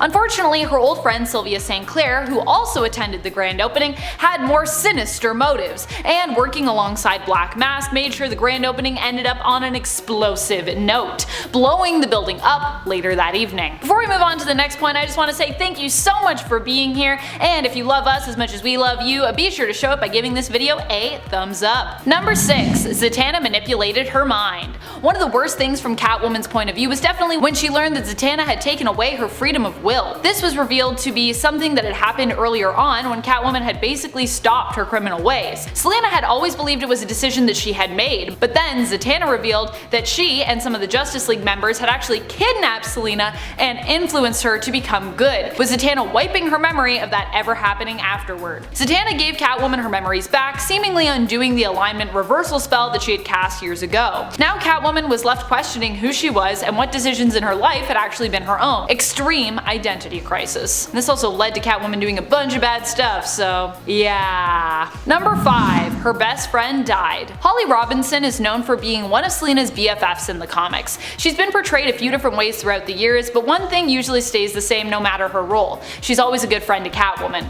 New Earth Holly was friends with Selena ever since they were kids, growing up together on the streets of Gotham. Holly was a young runaway who ended up running into Selena, who was 4 years older than her. Selena took Holly under her wing, adopting her as basically a younger sister, and taking it upon herself to look after Holly.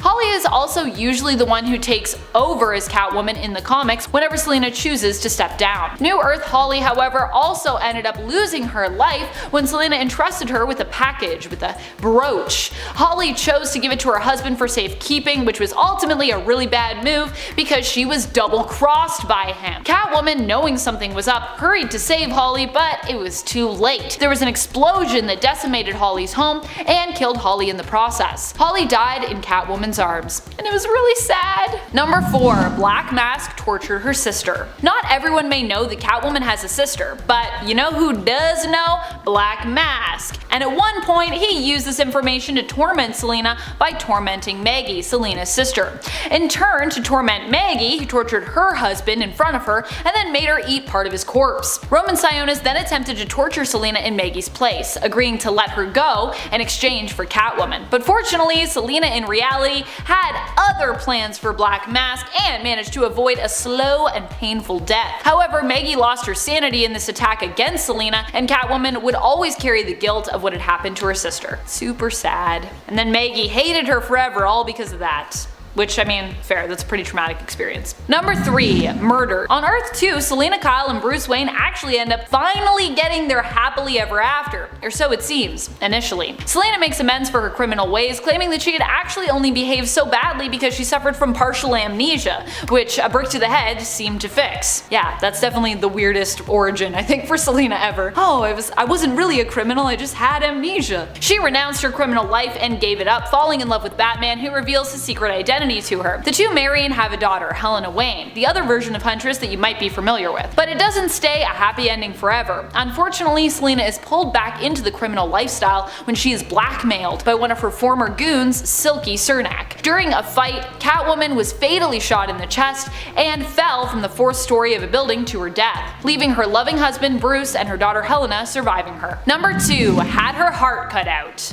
This is also just such a strange story, but here we go. While Catwoman may be able to take Talia al Ghul on in a fight one-on-one, apparently she was no match for Batman villain Hush. Her fight with Hush ended with her being stabbed in the stomach and then rushed to a hospital where Hush had Catwoman's heart removed. He kept Selina on life support though, so she wasn't dead, and when Batman found out, he rushed to find Hush and recapture Selina's heart. He rushed to find Hush. That's a thing I said. This is one of those stories that is so insane, it could only take place in a comic book, especially when Mr. Freeze gets involved. Number 1. The 2004 Catwoman movie. One of the worst things to happen to Selina Kyle by far has got to be the early 2000s Catwoman film, which was extremely loosely based on the character from DC Comics. It's pretty unfortunate too, as with Halle Berry playing Catwoman, who admittedly is known for being a talented actress and was huge in the early 2000s, in the right hands this film actually could have been good. Could have maybe even been great. However, what went wrong here is the studio got way too involved with changes. And the other problem is that Warner Brothers apparently wasn't really interested in making a great film when they did this Catwoman movie. The project had been worked and reworked for so long and just passed around to various writers so much that the studio was simply looking to recoup their loss at that point. They wanted something passable, not something great, and wow, does it ever show. Believe me, it really shows. Just Catwoman licking things. I'm like, why? Why is this happening? Remember when she was a fashion designer? Number 10. Threaten children with a gun. Okay, Selina was also just a kid herself here when this one happened, but that also makes it almost even worse. While thinking back to how her sister Maggie was tortured and driven insane by being fed pieces of her husband who was tortured and killed by Black Mask, she also thinks back to other times she had failed Maggie. One such instance occurred when Selina stole costumes for her and her sister. She lied to Maggie, telling her the shop owner had said that they could borrow them. What she also didn't tell Maggie was that she also had stolen a gun. The gun was real, and later in the night Selina used it to threaten some kids who were bullies and who were threatening a boy with a knife. Maggie was so upset when she found out her sister had stolen the costumes and the gun, and told Selina they should have asked a grown-up for help, as Selina could have killed someone if the gun went off. Selina dismissed her sister, saying she didn't care if she killed someone. That is cold, Selina. Also, you're just a kid! Number 9. Pickpocket. Selina started out as a thief at a young age. Depending on her origins, she was either forced into stealing for the woman who ran the orphanage she ended up in after her parents' death, or she escaped the orphanage she was mistreated in and turned to a life of theft in order to feed herself. In fact, originally it was because of her youthful attempt at pickpocketing that she ended up working and training with a carnival. And this is where Selina developed her nimbleness, sleight of hand, and gymnastics skills. While she had to pickpocket to survive, it's still not good to steal from people just because you can or you need to. and Selina started down this path of thievery from a very young age. And before we continue on to this next point, just a quick reminder to click that like if you haven't already, it really does help us out here at the channel. Number 8. Humiliated Azrael. During the Night Quest story, Azrael has stepped into the role of Batman, filling in for Bruce after his back was broken by Bane and he had to focus on healing. Jean-Paul Valley can't fool Catwoman though. She recognizes that there is someone else beneath the mask other than her sometimes beloved Bruce. She thwarts the law and escapes Azrael's clutches, shouting to the world as she gets away for all of Gotham and the GCPD to hear that this Batman is a fake. Ooh. That has gotta hurt the ego. Number 7. After the New 52 retcon, we saw Barbara Gordon in an entirely new way. So Alan Moore released The Killing Joke, and in this comic we see a paralyzed Barbara Gordon from the waist down. She then became Oracle and did a pretty bang up job with the Bat family. Also, she's in a wheelchair. How often do you see that? More inclusion for the win, folks. Let's get it. But with the New 52 retcon, we have Barbara Gordon back as Batgirl. So while some fans are happy with the change, most have expressed quite a bit of rage online, rightfully so. Number 6. Identity Crisis. Brad Meltzer's Identity Crisis was a 7-part issue released back in 2004. The first issue actually did really well with pre-orders, passing I think like 160,000. But come issue 2, fans weren't nearly as interested the first time around. There was a huge decline in numbers. Why though? Well, the cruelty of the content was deemed a bit too much for comic book readers at the time. It had basically turned into a murder mystery about the death of Sue Dibney. Fans weren't on board with how dark the story got with certain details, some drawing the conclusion that it was done just for shock value. Fans have said that every character involved in that comic was just ruined. So what do you guys think? Agree, disagree? Comment down below. Number 5. Evil Amazons. Yeah, you heard that correctly. The New 52 comes through yet again to disappoint fans. The New 52 Wonder Woman series began in June 2016, and Brian Azzarello made the Amazons' origin so that they attacked sailors on the high seas that were too close to their land. Okay, and if that wasn't bad enough, Azzarello even went so far as to make the Amazons murder these sailors and then toss their bodies in the water. And if they have any sons, well, those sons are being sold right into slavery. I don't think we'll be seeing this in the Wonder Woman sequel. I mean, maybe? Imagine if they went from like the first movie to like a band of hardcore pirates just whipping people off boats. Get out of town. The Wonder Woman Clay origin was preferred over the new stuff. These false memories that were written to her story were liked. I mean, rightfully so. Number 4. What is love? More like, where is love? Green Arrow and Black Canary are an iconic couple, or rather, were. The two have been together since their early issues in the 60s, and then the reboot came along in 2011, and they weren't lovers anymore. What? For 5 years, readers had to watch them not be in love, and it was a weird time. Eventually, DC listened, and then when DC Rebirth happened, the couple was back together again. Now, this made fans happy, of course, but that was 5 years of storytelling, and now those issues are just scrapped.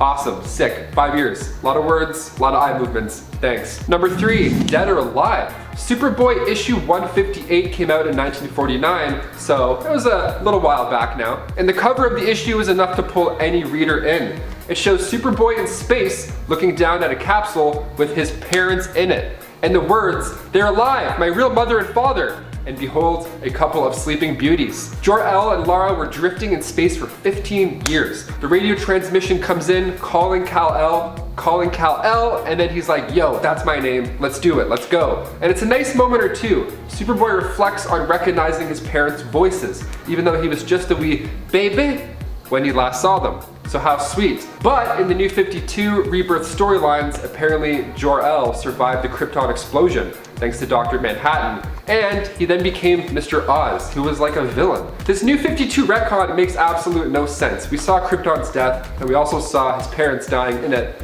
with our eyes. Number 2, Jack and Joe. We all know the name Joe Chill, the guy who killed Bruce Wayne's parents, Martha and Thomas Wayne. Now, after watching the 1989 Tim Burton Batman film, there's now another name in our minds when we think of the person that killed his parents. We of course think back to the Joker, and having him as the one who killed his parents in the movie. So which is the right one? Which one's true? So fans had to wonder this for years. If Joe Chill was actually the killer, these are confusing times. And then in Infinite Crisis issue 6, we see that Chill is again the killer of the Wayne's family. Thankfully, I mean, part of Batman's story was based off this way of things. And after Infinite Crisis, they made it so Chill was arrested the same night he killed Bruce Wayne's parents. These stories are way too confusing at times. Even reading this, my brain Hurts. And finally, number 1, no kill. We all know Batman by his one rule, and breaking that rule is Joker's goal in the Dark Knight film, to never kill.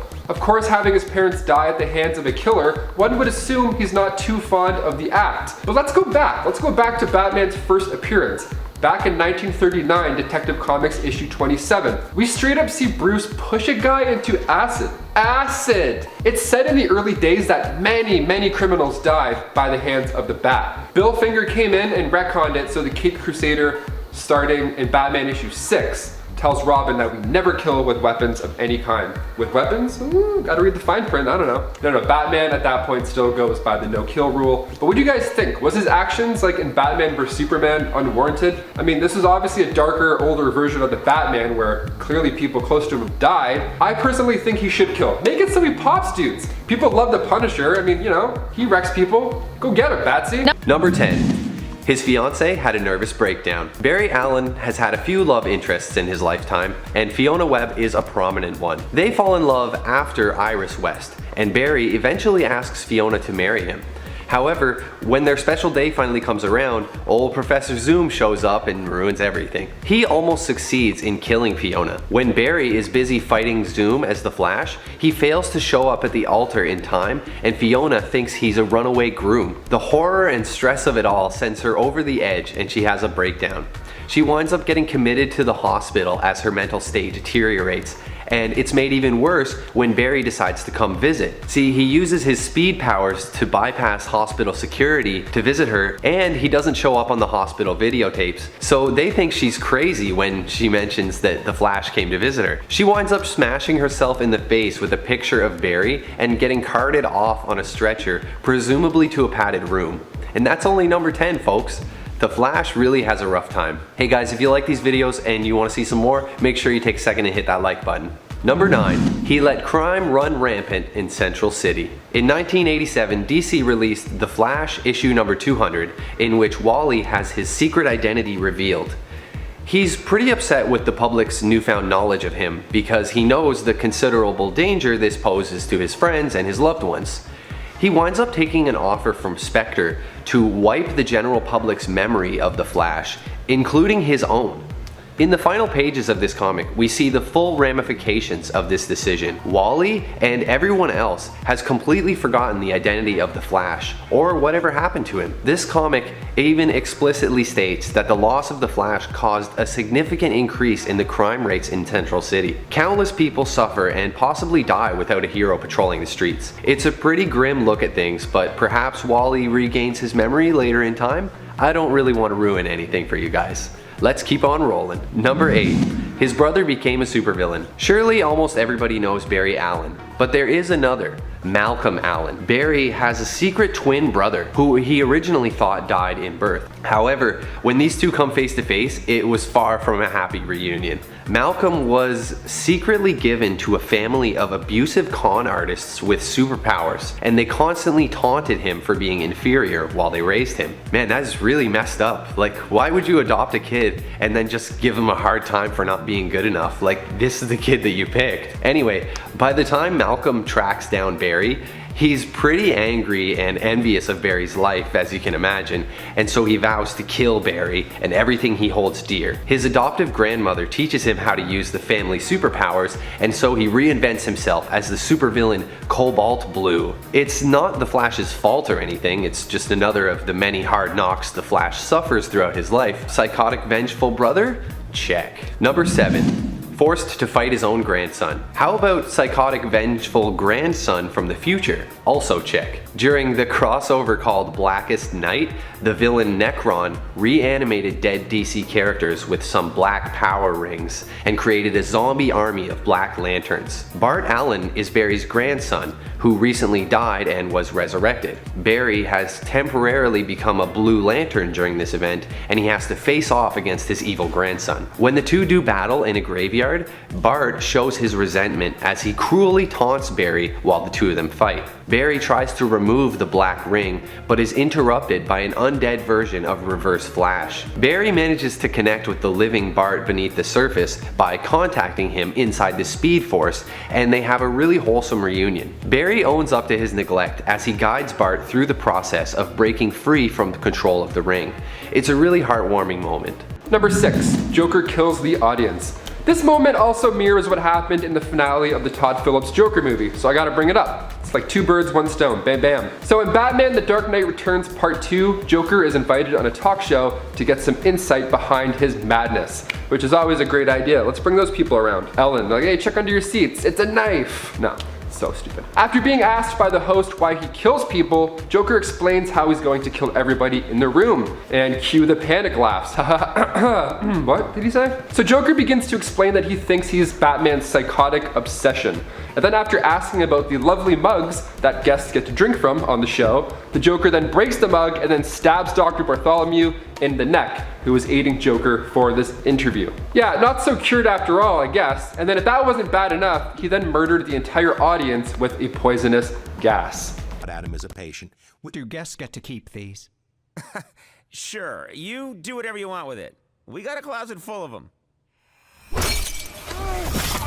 So similar in nature, yet I feel like this is worse. I don't know, like everyone else dying and getting poisoned, it's crazy. I also feel like Joaquin Phoenix is more awkward on a talk show than the Joker. I mean, watch any interview with him and you'll be like, no, for sure, definitely. Number 5, Emperor Joker. So this is a form of the Joker that is bigger and badder than ever. And it comes from Superman Emperor Joker back in 2000. And it was a 9-issue crossover event that shows what happens when the Joker steals the powers of Mr. Mxyzptlk, which is spelled so differently. I had to like write it in like, you know, a dictionary where it like breaks it down. Mr. Mxyzptlk. Yeah, he was supposed to get only 1% of his reality warping power, but he ended up tricking him into giving the Joker 99.9% power.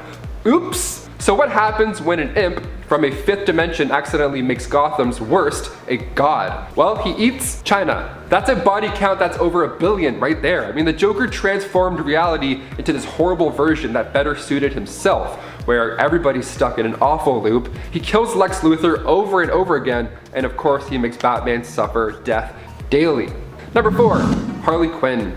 Making her first appearance in Batman Adventures issue 12, Harleen Quinzel, Adele Dazeem. Most commonly seen as the Joker's love life and twisted partner in crime, started off as an intern psychiatrist at Arkham Asylum. And then in the 1994 graphic novel, The Batman Adventures Mad Love, I don't know why I did that, Mad Love, we see Harleen's origin play out. So Dr. Harleen Frances Quinzel started to fall in love with the Madman as the days went by, because of course. It's an amazing graphic novel. It actually won the Eisner and Harvey Awards for Best Single Issue Comic of the Year. So if you haven't read it, check it out, it's great. She becomes intrigued with how the Joker's mind works, so she volunteers to help treat him. Now, after helping him escape numerous times, it's no surprise she became his sidekick, donning a jester suit of her own. And I like where they're going with Birds of Prey, giving her more of the spotlight rather than just this crazy sidekick to the Joker. And also, if I see any more of Jared Leto's Joker, I'm gonna bleach my eyes. That damaged tattoo on his forehead almost got the next spot on this list, I swear. Number 3,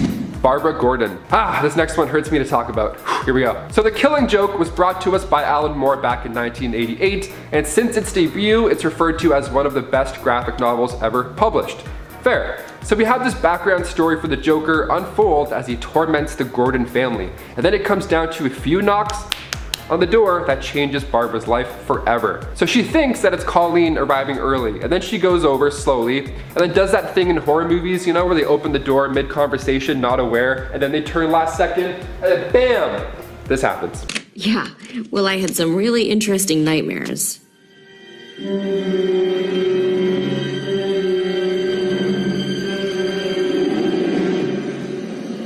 The animated movie didn't get the same raving reviews as the novel, and most reviewers agree that the movie built up all this backstory for Barbara just to be a plot device for Bruce's story. Yeah, she gets sacrificed in order for Batman to grow. Like, nobody was ever doubting the Joker would do something like this. I mean, guy eats China. So fans almost write the first 30 minutes off of what's otherwise a pretty solid time with the likes of Kevin Conroy and Mark Hamill voicing this adaptation. Number 2, Beat Jason Todd.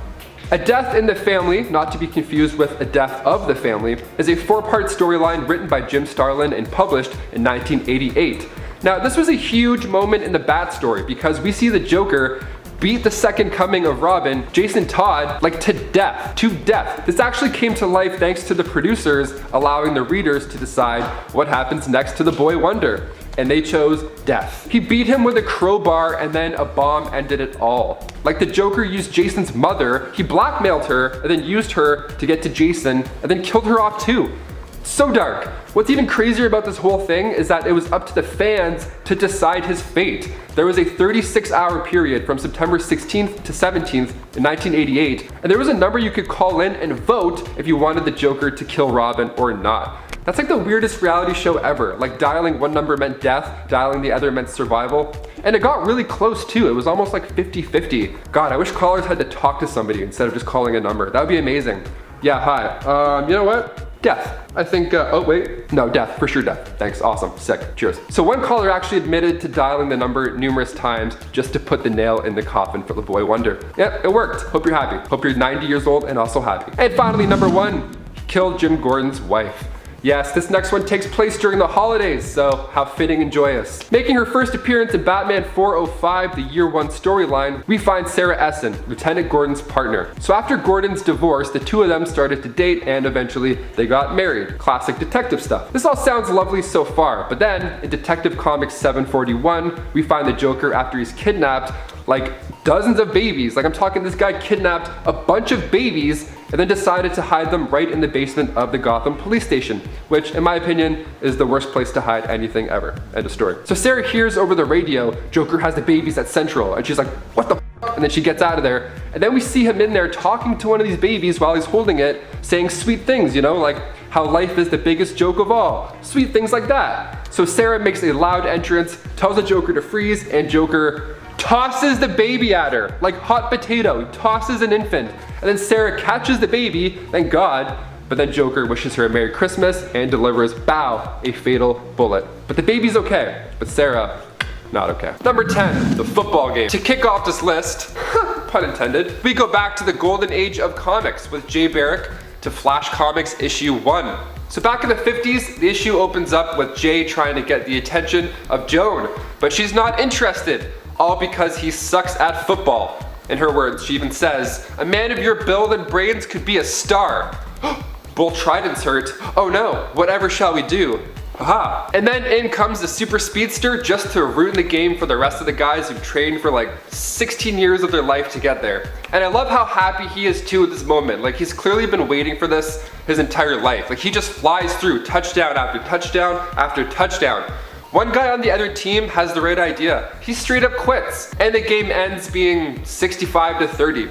I mean, save some action for the rest of us, Jay. We warmed up for like 2 hours, come on. And before we move on to number 9, guys, if you haven't already, please give this video a thumbs up. It helps us a lot here, and it's right there. It's right somewhere down there. It's that one. It looks like a hand with a thumb. It's hard to miss. All right, thank you. Now back to the list. Number 9, Super Kids. Nothing beats a family outing. Either that means a trip to the movies or battling monsters with your super kids. That's right, once Wally West and his family returned from a fun little Speed Force trip, his kids had powers. How fun. Now, being so young, there's the Incredibles type question. Should they be allowed to be superheroes? Well, in the Flash Volume 2, issue 233, Wally comes up with the mindset that speedsters age differently. And sometimes it's hard to understand how much longer they have to live. So Wally thinks it's best to let them do what they want because YOLO, am I right? And it's a pretty cute issue. Like the kids are eating peanut butter and jelly sandwiches, trying to fuel up for the fight. In the first few pages, Iris even admits that she stole the sandwich from a fat kid, so everybody wins. Those are her words, not mine. God, I should add another point to this list just for that line. What a savage. Number 8, the loop of life. Everybody has that one memory they wish they could just delete from their brain. Like maybe you were late for work and then you spilled your coffee all over your lovely flannel shirt.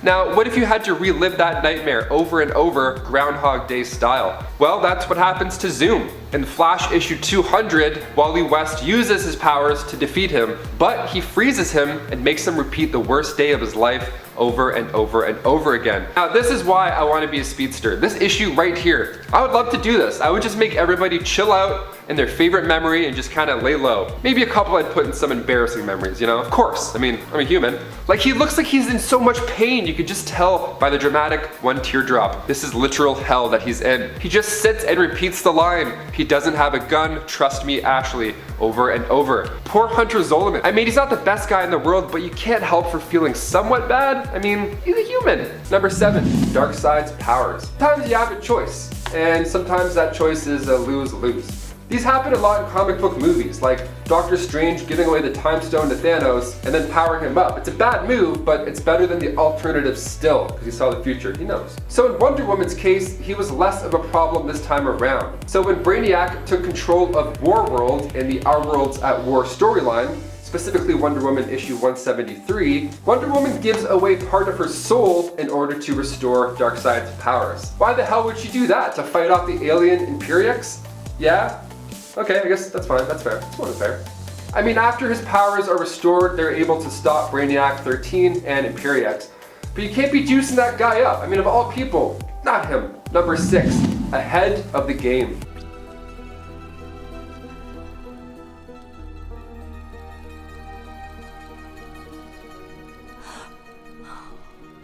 So one of the changes to reality that occurs during the Flashpoint event is when Wonder Woman and Aquaman get married.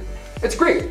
I mean, well, not really. Weddings are just fun, I guess. I don't know. I hear the song Shout and then I black out. It's so weird. This is a reality now where Bruce Wayne was killed and not his parents. So Superman is in a government lab having a not so relaxing time, and then we see Diana being saved by a sea monster from Aquaman. Ah, how lovely. A nice thing.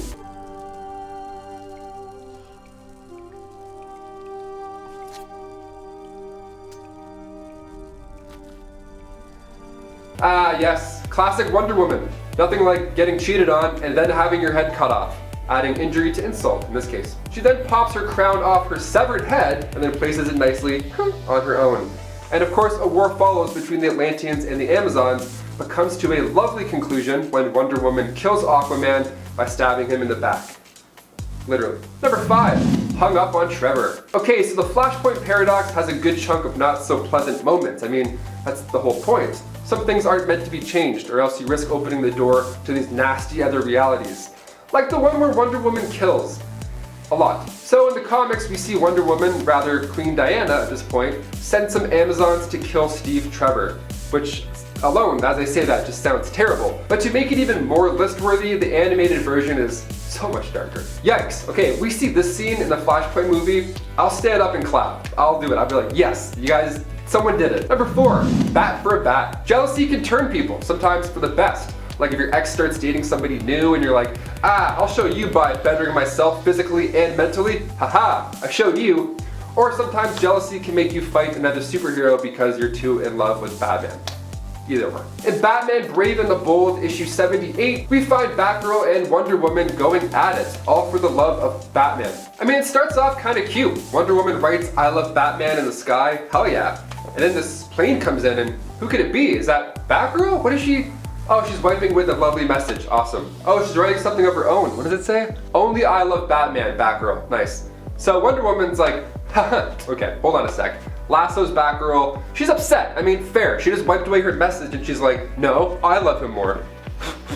Impossible, she says, and then this is where Batgirl goes too far. She says back, nothing's impossible for you, you unhip chick. Wonder Woman ended up winning, but at what cost? Number 3, Hunted the Huntress. Now, when it comes to non-canon stories or alternate dark realities, sure, it doesn't really count as much. You can kind of put those away in your head and pretend like they don't exist. But these horrible actions are still done by our beloved heroes. It's hard to get over some of these happenings. It's kind of like when you have a dream your sibling is being mean to you, and then you wake up the next morning just angry at them for no reason. Like before school, they're like, good morning, and you're like, morning, whatever.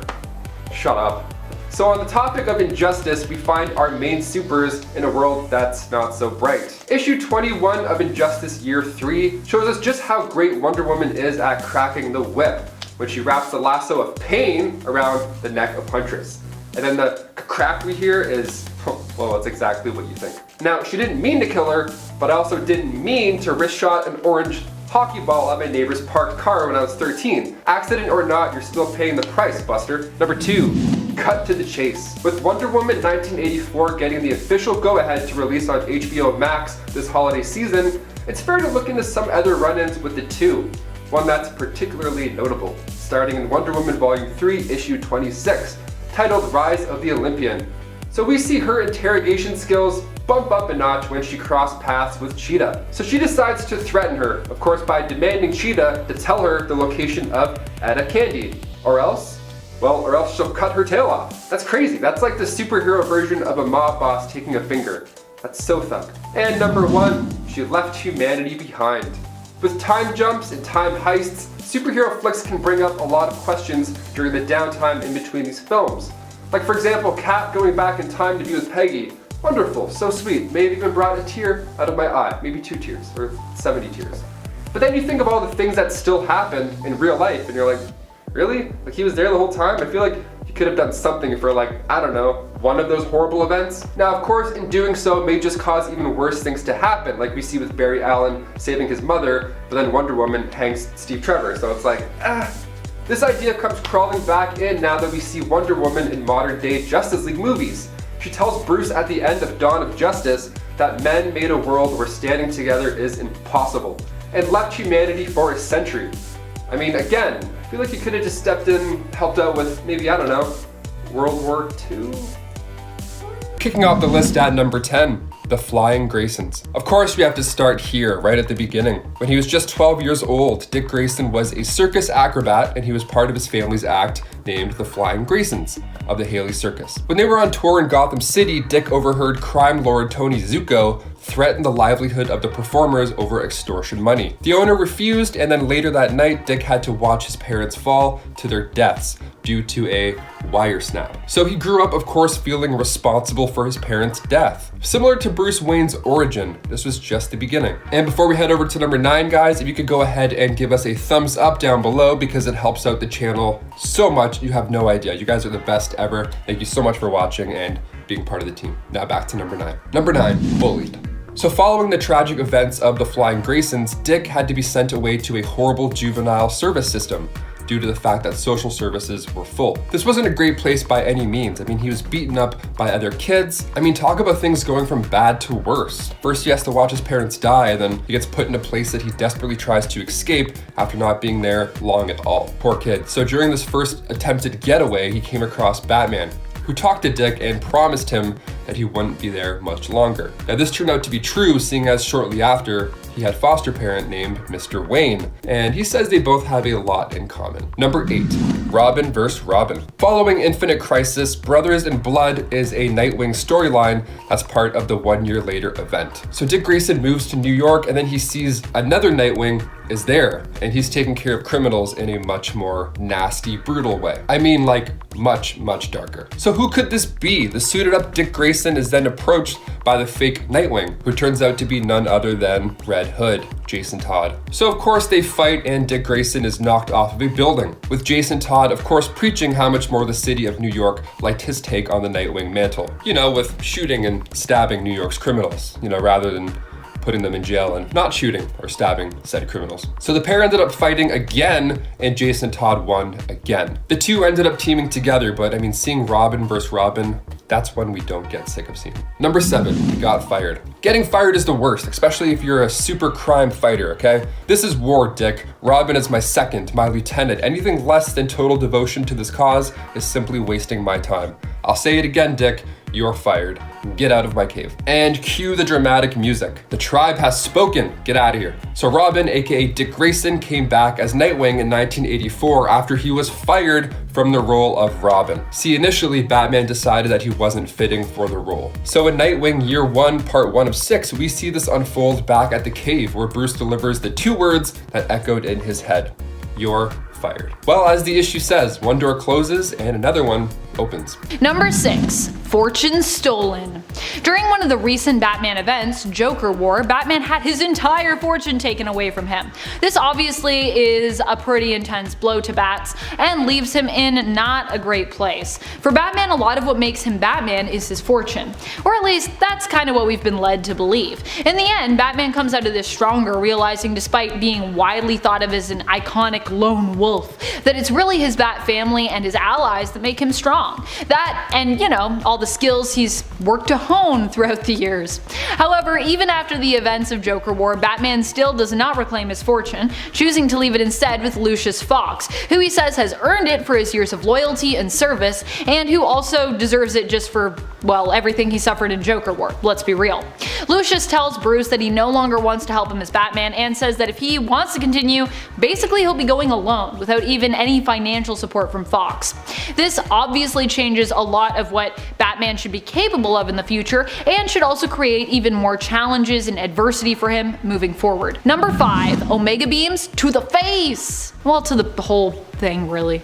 Not just to the face. Although this didn't end up actually killing Batman at the time we thought it had, and it was pretty intense. Let's also acknowledge as well what came before the moment Darkseid let loose on those Omega Beams. Batman ended up being taken and tortured by Darkseid, refusing to break before they had their face off. When they did, it was because Batman had the one weapon that was known to be capable of defeating Darkseid, a gun loaded with a lethal Radion bullet. He coolly explains to Darkseid why he's prepared to break his moral code and kill him before firing, knowing that Darkseid would definitely obliterate him with Omega Beams, which he did, but not before Batman would be able to fire off that deadly shot, which he also did. While we thought the Omega Beams had killed Batman, they actually sent him back to the past, but at the time, readers had thought they just witnessed a pretty gnarly Batman death. We won't talk about the past stuff because that's pretty weird, so we'll just leave that alone. Sweep that under the comic book rug. Number 4. Torture of Tim Drake. I've said it once and I'll say it again. If you want to hurt Batman, the best place to start is by hurting those that he cares for, especially considering how hard it is to actually hurt the Bat himself. He's literally spent years training his mind, his body, and his spirit to prevent anyone from being able to do so after all. Unfortunately, his proteges don't have as much experience, which tends to make them a little more vulnerable. Even the ones who are considered to have a mind to rival even Bruce's, like Tim Drake. Granted, the animated version of Tim Drake, which is the version here who suffered, was more of a combination of both Jason Todd and Tim Drake when it came to the character's personality and appearance. The animated version of Tim Drake ended up tortured non-stop for days on end after being kidnapped by Harley Quinn and the Joker. After they had gotten everything they wanted out of him, they didn't stop there either. The Joker and Harley then decided to brainwash him into becoming a mini Joker, rebranding Tim as their son, Joker Jr. It sounds adorable, but it's not. Number 3. Death of Spoiler. I don't think this one was just hard for Batman actually, but a lot of Batman fans out there besides. Especially those who are also hardcore fans of New Robin, aka Spoiler, aka Stephanie Brown. Many fans hated how Stephanie went here, though fortunately since then we have seen Stephanie return and basically seen her history rewritten, so at least there is a little sense of redemption for a character there. Yay! Stephanie Brown as Spoiler was captured by Black Mask during the events of War Games, and was then tortured to the brink of her breaking point. While Black Mask's main aim was information, and a little fun I assume. He does tend to enjoy his torture sessions, cause he's completely crazy like that. This all happened because Stephanie attempted to initiate one of Batman's contingency plans involving Matches Malone during Batman's absence, not knowing that Malone was actually Batman himself. Oops. Stephanie managed to escape but was unable to bring herself to kill Black Mask despite all he'd done to her. In the end, Stephanie got away, but at the cost of her own life after Black Mask gained the upper hand, shot her in the back, and then pushed her down a flight of stairs before letting her go. She died as a result of her injuries, which I don't think is a surprise considering all that stuff that happened. I'm traumatized just thinking about it. Number 2. Loss of his family. For this point, we're moving over to Flashpoint Batman, who honestly I think has it even worse off than Bruce to start. In the Flashpoint continuity, it's Thomas, Bruce's father, who ends up as Batman after the death of his son Bruce, during an alleyway robbery gone wrong. That's right, it's Bruce that dies here instead of his parents. Not only that, but after Bruce's death, Thomas's Bruce's wife Martha is driven insane by the loss of her son, not able to move past her son's death and recover. Instead, she ends up giving herself a Glasgow smile in response to a comment Thomas made about missing her smile. Aww. And goes on to become his nemesis, the Joker. When Martha learns of an alternate reality where Bruce lives on to become Batman, and where his one true nemesis is the person she herself has now become, she cannot live with herself and she takes her own life. The whole thing is pretty bleak, and Thomas has to do his best to deal with all this while trying to fight crime, make his Gotham better, and help Wally West to basically fix the universe. Number 1. Death of Damian Wayne. On part 1 of this list, we talked about the death of another Robin, Jason Todd. And while all of Batman's Robins usually end up being like surrogate sons to Bruce, and I'm sure in his mind are all equal, I don't think he was ever prepared for his biological son to perish like Jason had. But maybe worse? I don't know. Honestly, dying in an even more twisty way, at least in my opinion, than Jason. Damian was killed by the Heretic after being caught up in a massive fight with Leviathan goons. The really tragic thing was that right before his death, the story also paid some tribute to Damian's growth, with him and Nightwing kind of sharing a brotherly moment before he is forced to face off with the Heretic and dies as a result. Oh yeah, also after he's like, I promised my dad I wouldn't kill anymore. Batman arrives too late to the scene where Damian already lays dead. The crazy part is the Heretic would turn out to be a clone of Damian, and this would all end up being part of a plot engineered by none other than Talia al Ghul, and more prominently, her father, Ra's. Number 10. Robin the Vampire. Ever since I saw The Little Vampire with Jonathan Lipnicki, the Stuart Little kid, we want to become humans, not eat them for dinner. I've wanted to low-key be a vampire like every single day, whatever. But what if I told you that Robin turned into a vampire and it was all because of Batman? Yeah, we look now into the Batman and Robin Dracula trilogy, where Dick Grayson has become obsessed with killing Batman after he murdered his parents. Because, you know, the whole vampire thing. So he finds this Batman, literally half man, half bat, and he finds his crypt, and he just can't bring himself to kill Batman. He just can't do it. He's too much of a good person in there. So then Batman turns him into a vampire. Hey, if you can't beat him, join him. And before we go to number 9, if you guys could go ahead and toss this video a thumbs up down there, it would be great. It helps our channel out a lot. I'm in a closet right now. Like the video, it'll just do all good. It'll do wonders. Now back to this crazy list. Number 9, Bat Slapped. Okay, I'm gonna start this list off mostly with Dick's origin because it's quite crucial in some of these choices that he makes down the road, further on in this list. You kind of need to know that first. Following the tragic events of the Flying Graysons, Dick had to be sent away to a horrible juvenile service system due to the fact that social services were full. This wasn't an ideal home for a young child. He was beaten up by other kids. It was just not a place you want to be, to say the least. So it didn't take long for him to try and, of course, make a break for it. So during this getaway, he came across Batman, who talked to Dick and promised him that he wouldn't be there much longer in that horrible living situation. This turned out to be very true, seeing as shortly after he had a foster parent named Mr. Wayne, who says they both have a lot in common. So his luck's turned around, how amazing.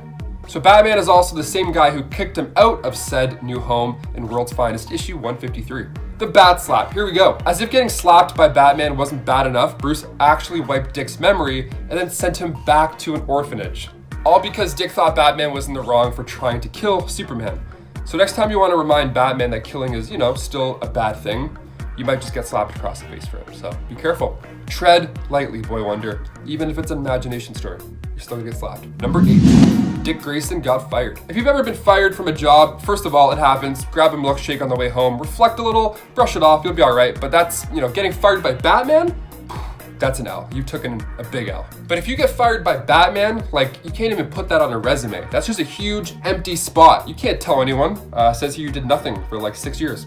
This is war, Dick. Robin is my second, my lieutenant. Anything less than total devotion to the cause is simply wasting my time. I'll say it again, you're fired.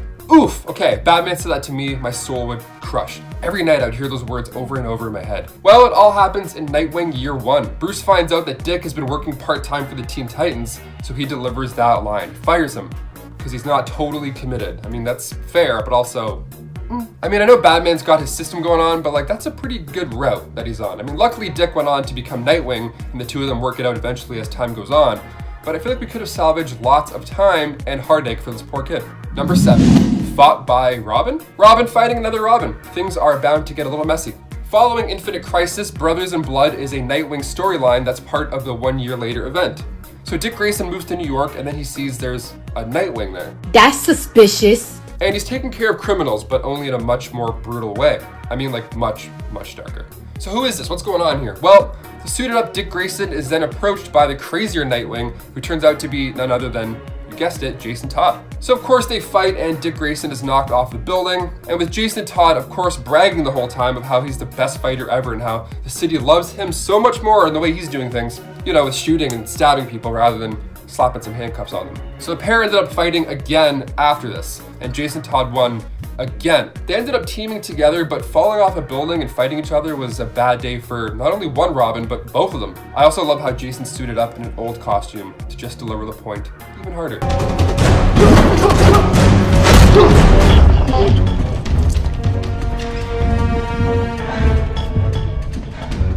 Give it up, bro. Number 6, he gets sent to an orphanage. So while I previously mentioned how Batman got Dick out of a hostile living situation with other kids, Batman is also the same guy who would kick him out in World's Finest issue 153. So although it's an imagination story, we still got to see the birth of a popular meme.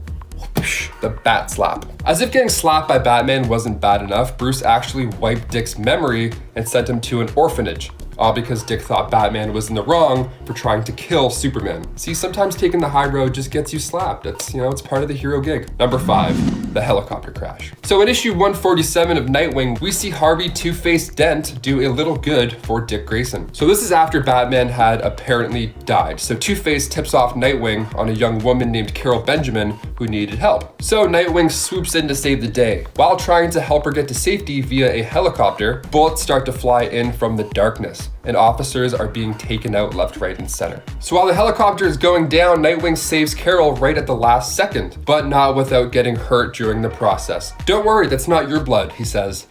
It's mine.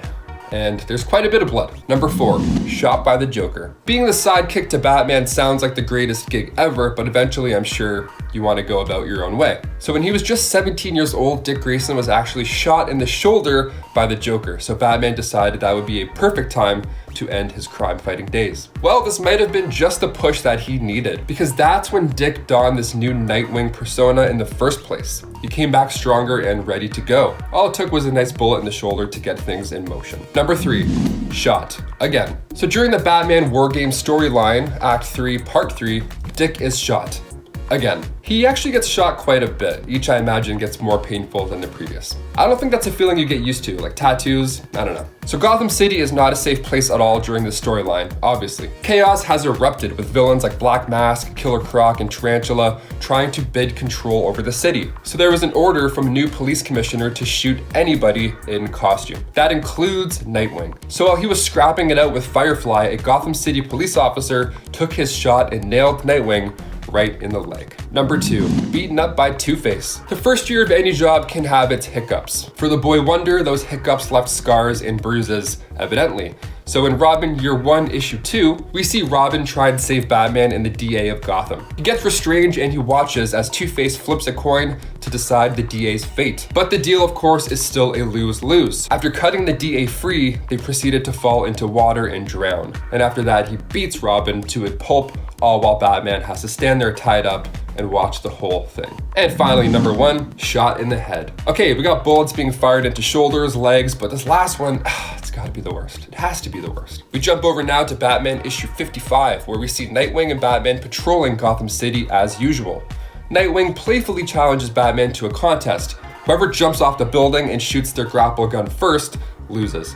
It's kind of like a let's see who can get closest to the bottom. So Batman eventually agrees. They make the dive and Nightwing technically wins because Batman breaks early to attend the bat symbol. Still a win. I mean, we love games, right? Well, at the same time Nightwing and Batman were talking to Jim Gordon, KG Beast was taking aim at Nightwing's head. And then, bam, a bullet strikes Dick's head, and he wasn't the same afterwards. Fun grapple games, and then minutes later, serious brain trauma. The bad luck never ends with this guy. God. Number 10 was tricked into making out with Ra's al Ghul. In the Batman Beyond series, Ra's ends up having to face mortality and jump ship when it comes to his body when it becomes so broken that the Lazarus pits can no longer heal him. He decides to take Talia's body for his own. Not content with being in the body of his daughter, a woman, he comes up with a plot to get Bruce's old body, which he then plans to make young again using the Lazarus pits. This plan involves Ra's posing as Talia in order to seduce an elderly Bruce Wayne, making him believe that Talia has found the secret to youth and wants to share it with Bruce so they can be together. Oh, how sweet. This plan also ends up involving Ra's and Talia's body though making out with Bruce, which was not something that Bruce signed up for, especially when he finds out, wait a minute, so when I was kissing Talia, I was kissing her dad? Ew. What? What? So crazy. Number 9. Losing his fortune.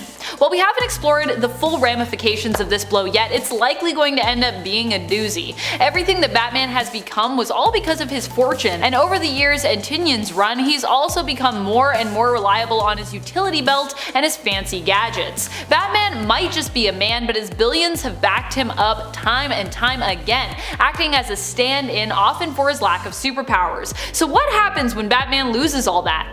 In Joker War, Batman was targeted by the Joker and his new number 1, Punchline. He lost his money and for a while his sanity thanks to Punchline's specially formulated Joker venom. TM. This made it hard for Batman to regain control of Gotham, but not impossible. In the end, he realized he needed help and reached out to the Bat family, who helped him regain the city. After Joker was defeated, Bruce decided to let Lucius Fox keep the money as a consolation and a reward for all the years of hard work, as well as, some payment for his time being tortured at the hands of Punchline and the Joker, which was pretty terrible. Honestly, Lucius, you deserve that money. Lucius accepted this offer but told Bruce he wanted no more part of helping him with Batman. Lucius Fox was opting out of that crazy world, so if Bruce wanted to continue, he was on his own. No millions and none of Fox's fancy tech. It'll be interesting to see how much this sets Batman back and how he fights to overcome this challenge. Before we move on, just a quick reminder to click that like and smash that subscribe if you haven't already. Go on, do it, and let me welcome you to the Top 10 Nerd family! Welcome, welcome, welcome, confetti balloons. Number 8. Bane breaks Batman. This is a pretty terrible one, and yet it's not even the worst point, especially considering Batman did eventually heal and return from this. In Nightfall, we see Batman faced with multiple villains in one night. He's run down and tired, which is when Bane strikes, attempting to take Gotham from the Bat. In an iconic and devastatingly memorable moment, Bane breaks Batman's back, ultimately destroying him. Fortunately, Bruce would recover and return as Batman, but he would need someone to take over for a time. That someone ended up being Azrael Jean-Paul Valley, and passing that mantle on would also lead to some other problems later on for Bats. Number 7. The Last Crusade. We go now to the 2016 Dark Knight Returns, The Last Crusade, written by Frank Miller and Brian Azzarello. So off the bat, readers see Candy Forsyth and Len Wright on Good Morning Gotham. They rejoice over the fact that the Joker has been taken into custody again, but this time they look at Robin as he's just a boy. They even use the words child endangerment when referring to him taking down the Joker. See, Jason Todd's methods are shown quite to be violent. After a chase with Joker's hitmen, Batman disables their van. Stupid, ignorant amateurs, Batman says as he tries to drag them free of the flaming van. He could smell gasoline, so he encouraged Robin to hurry with taking them out of the non-reinforced van. Maybe his version of taking them out is a bit different. See, one of the punks pops his head out, but shortly after his head is stomped on by Jason. And the issue even highlighted how the punk's blood steamed and bubbled on the hood. Looks like a pretty red hood, if you ask me. The issue goes on to show how Batman feels responsible for the methods in which Robin takes down these bad guys. Batman even saying, "This is what I trained him to be, a ruthless killer." And this is when Jason decides to handle some Joker business on his own. Number 6. Philippe Garzona's death. In Batman issue 424, The Diplomat's Son, we see Robin take matters into his own hands. Ranked number 28 in Wizard magazine's list of 100 best single-issue comics since you were born, The Diplomat's Son has one of the darkest title page illustrations I've seen. So we see a not-so-smiley Robin pushing somebody off of a building. And judging by the size of the cars down below, it's not the kind of push we saw from The Dark Knight. Now, the victim was a not so great guy by any standards at all. The victim being Philippe Garzona. See, after avoiding a sexual assault and battery charge, a lot of readers actually enjoyed Philippe's fate, considering how bad this guy is. After Philippe fell to his death from his penthouse suite, Batman swoops in and asks the pressing questions. Did he fall, or was he pushed? And Robin simply replied with, I guess I spooked him. He slipped. And Batman is left standing there thinking about what had just taken place and why. And number 5, Earth 51's Joker. Now, halfway through this list, we're thinking maybe he's a bit of a troubled soul. Well, in the Final Crisis event, we see one of the craziest things ever. On Earth 51, that is. Jason Todd was sent to find Ray Palmer across the multiverse, and during his travels, he met the Batman from that Earth 51, who at this point was a bit different than our classic Caped Crusader. See, Earth 51's Batman was this badass murderer after Jason Todd's death. So after he was given a fancy new red suit, that Batman was murdered by the Joker and other multiverse characters. So our Jason Todd decided to kill Joker by using a rock to his head. Holy sh**. I mean, in all fairness, he was laughing at that Batman's dead body, so kind of warranted? I don't know. It's a rock. Number 4, Jason and Grayson. Following Infinite Crisis, DC released a comic in 2006 titled 1 Year Later, which, as you would guess, shows where our heroes and villains are exactly a year afterwards. So Dick Grayson moves to New York, and then he sees that Nightwing is there. And he's taking care of criminals. Like taking care of them, you know? With a little side of death in there, just sprinkled in, you know, just some punches and some death. The suited up Dick Grayson is then approached by the fake Nightwing, who turns out to be none other than our Red Hood, Jason Todd. So of course they scrap it out, and Dick Grayson is knocked off a building, with Jason Todd of course preaching how much more the city of New York liked his take on the Nightwing mantle. The pair end up fighting again for the second time, and Jason Todd wins again. The two ends up teaming together, but seeing Red Hood steal Nightwing's mantle and kick some serious ass, that's one for the books. Number 3, he stole some tires. Jason Todd was given a darker origin after the Crisis on Infinite Earth storyline. This time we see him introduced to Batman as a criminal, which does make a lot of sense considering the horror stories I just told you about. So Batman catches him while he was stealing tires. Doesn't sound too bad. I mean, now's the time for winter tires to be put on anyways. No, these tires belong to the Batmobile.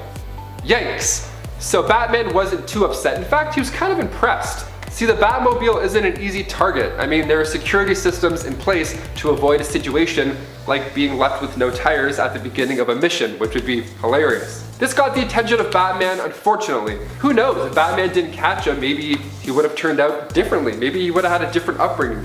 Just like as a petty thief rather than, you know, Red Hood. That would be a great alternate issue though. Batman's like, I'm on my way, and then he just sees this car with no tires. He's like, okay, I'll be there in like 42 minutes. Damn it! Number 2, Robin vs. Robin. Imagine getting dumped and your significant other dates somebody that's just like you but better in all the right ways. Isn't that brutal? And to make matters worse, imagine if you saw them and they were wearing your clothes. Like, what if this dude had on your hoodie? That's crazy. The disrespect. So after Jason Todd's return, he of course was not a fan of the new Robin, Tim Drake. And to show who the real Robin is, Jason decides to beat the hell out of Tim Drake. He even took down the other Titans in the process. Even though Tim may be the better detective and better trained than Jason, anger really is something else. And finally at number 1, the Poison Prison Blues. So while Tim Drake held the mantle of the Caped Crusader, Jason Todd was being held in Arkham Asylum. In Batman's words, it was for his own protection. So after explaining to Batman that he had passed all the tests numerous times, the psychological tests, he was transferred to a regular prison in Gotham. Now at this point, there's tons of criminals that want a piece of Jason Todd. Jason decides he's had enough of the incoming threats and poisons the cafeteria, killing 82 and sickening about 100 more. That's one way to take out all of your haters. Jeez, it kind of reminds me of that scene from Watchmen with Rorschach. Number 10, he became the fattest man on Earth. This bizarre storyline is from 1960, and in it, the evil Gorilla Grodd has transferred his consciousness into human form to confront the Flash. He shoots Flash with a radiation gun that causes his body to absorb excess moisture from the air, making Barry swell up like a water balloon to an alarming and uncomfortable looking size. Not only that, Grodd also erases his memories and sells him to a heartless sideshow owner who puts Barry on display and charges people to come and see the fattest man alive. I can only imagine how cringy it would be to try and read this story today and take it seriously. We get to see a deeply depressed Barry, exploited, embarrassed, and dejected, with little kids pointing and laughing at him. Thankfully, he does eventually recover his memory and his figure. Hey guys, if you like these videos and you want to see more, be sure to take a second and hit that like button. Number 9. His face was disfigured. Not everything on this list is cosmetic, but we'll get into the more emotional suffering later. For now, let's talk about the time Big Sur punched the Flash's lights out. Big Sur is one of the Flash's lesser known villains, but he has some super strength and lands a clean, super powered blow right in Barry's face, and the signature speedster passes out in the bushes at the park. 2 kids happen across his body and recoil in horror when they take a peek under his mask. His face is so smashed up it's barely even recognizable.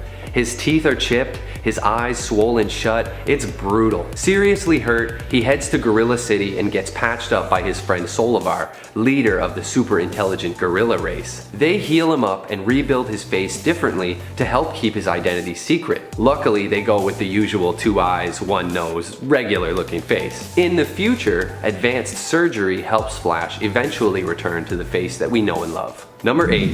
Almost burned to death. In the Flashpoint universe, Barry doesn't have his superpowers, so he works together with Thomas Wayne, that reality's version of Batman, to come up with a scheme to try to get his powers back, so that he can run back in time and fix the timeline. So the plan is simple: recreate the events that originally gave him his powers, by covering himself in chemicals and then getting struck by lightning. Thomas, for good reason, has a lot of concerns, but Barry races ahead with the plan, and it doesn't go well. He is struck by lightning, but instead of receiving powers, he almost roasts to death, getting 3rd-degree burns all over his body. Thomas bandages up what's left of Barry's skin while he screams in agony, and we see Barry lying on a gurney, soaked in blood and covered head to toe in bandages.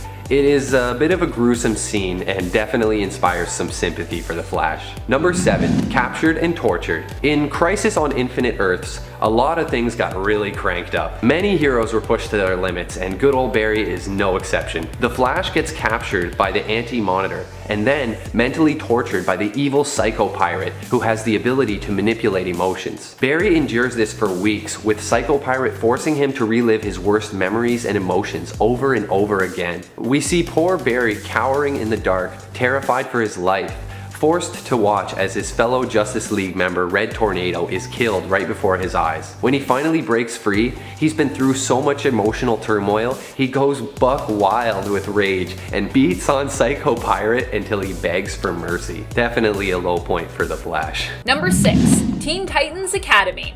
So, we've got some good news and we got some bad news here. The Teen Titans come together in this possible future to start their own academy to train young heroes and even recruit some of the other non-Titans DC heroes as faculty. Yay! And guess what? We will actually get to explore this future as a reality in the Teen Titans Academy comic series. Bad news?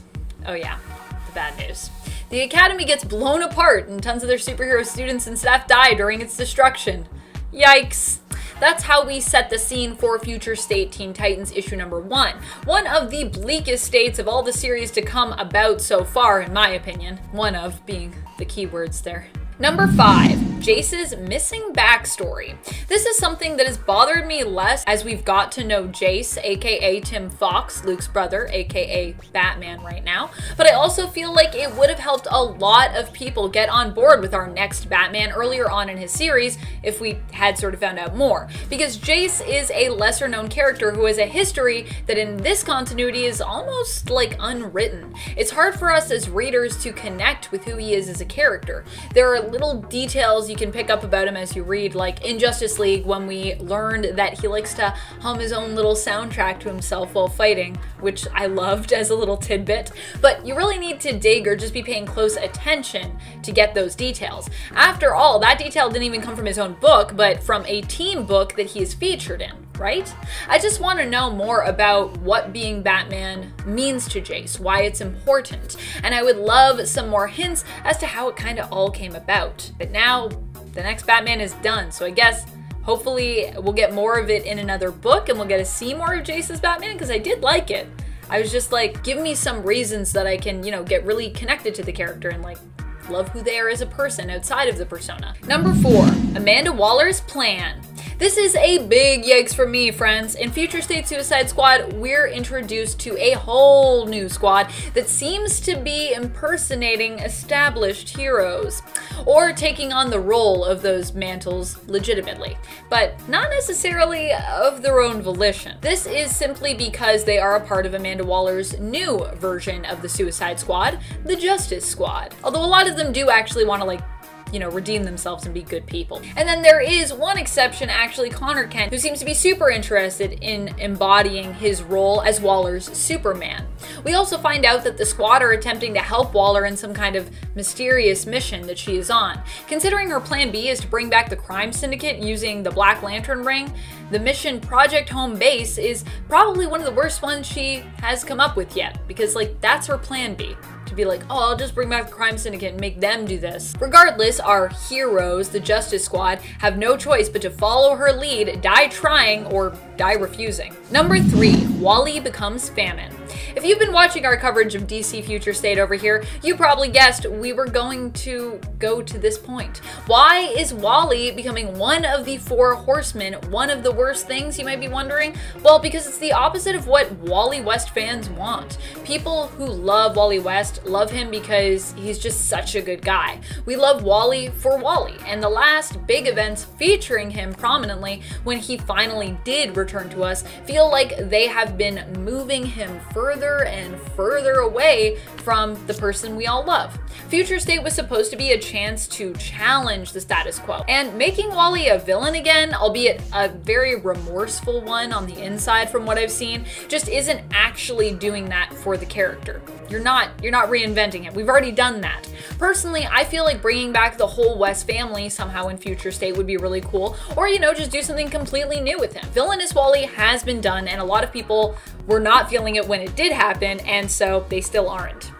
Family Man Wally, that's what I want. Number 2, the timeline. One of the worst things to happen in Future State for most people is this wacky timeline we were thrown into. Nothing is happening in order, and it's kind of hard to tell where in the timeline of Future State you are when you're reading something. I personally find this to be like a kind of fun mystery. I like to piece it together myself, but for many other readers, they find it weird and confusing. And I get that. There is also the problem of the more Future State you read, the more you kind of get the big picture of what's going on in this reality.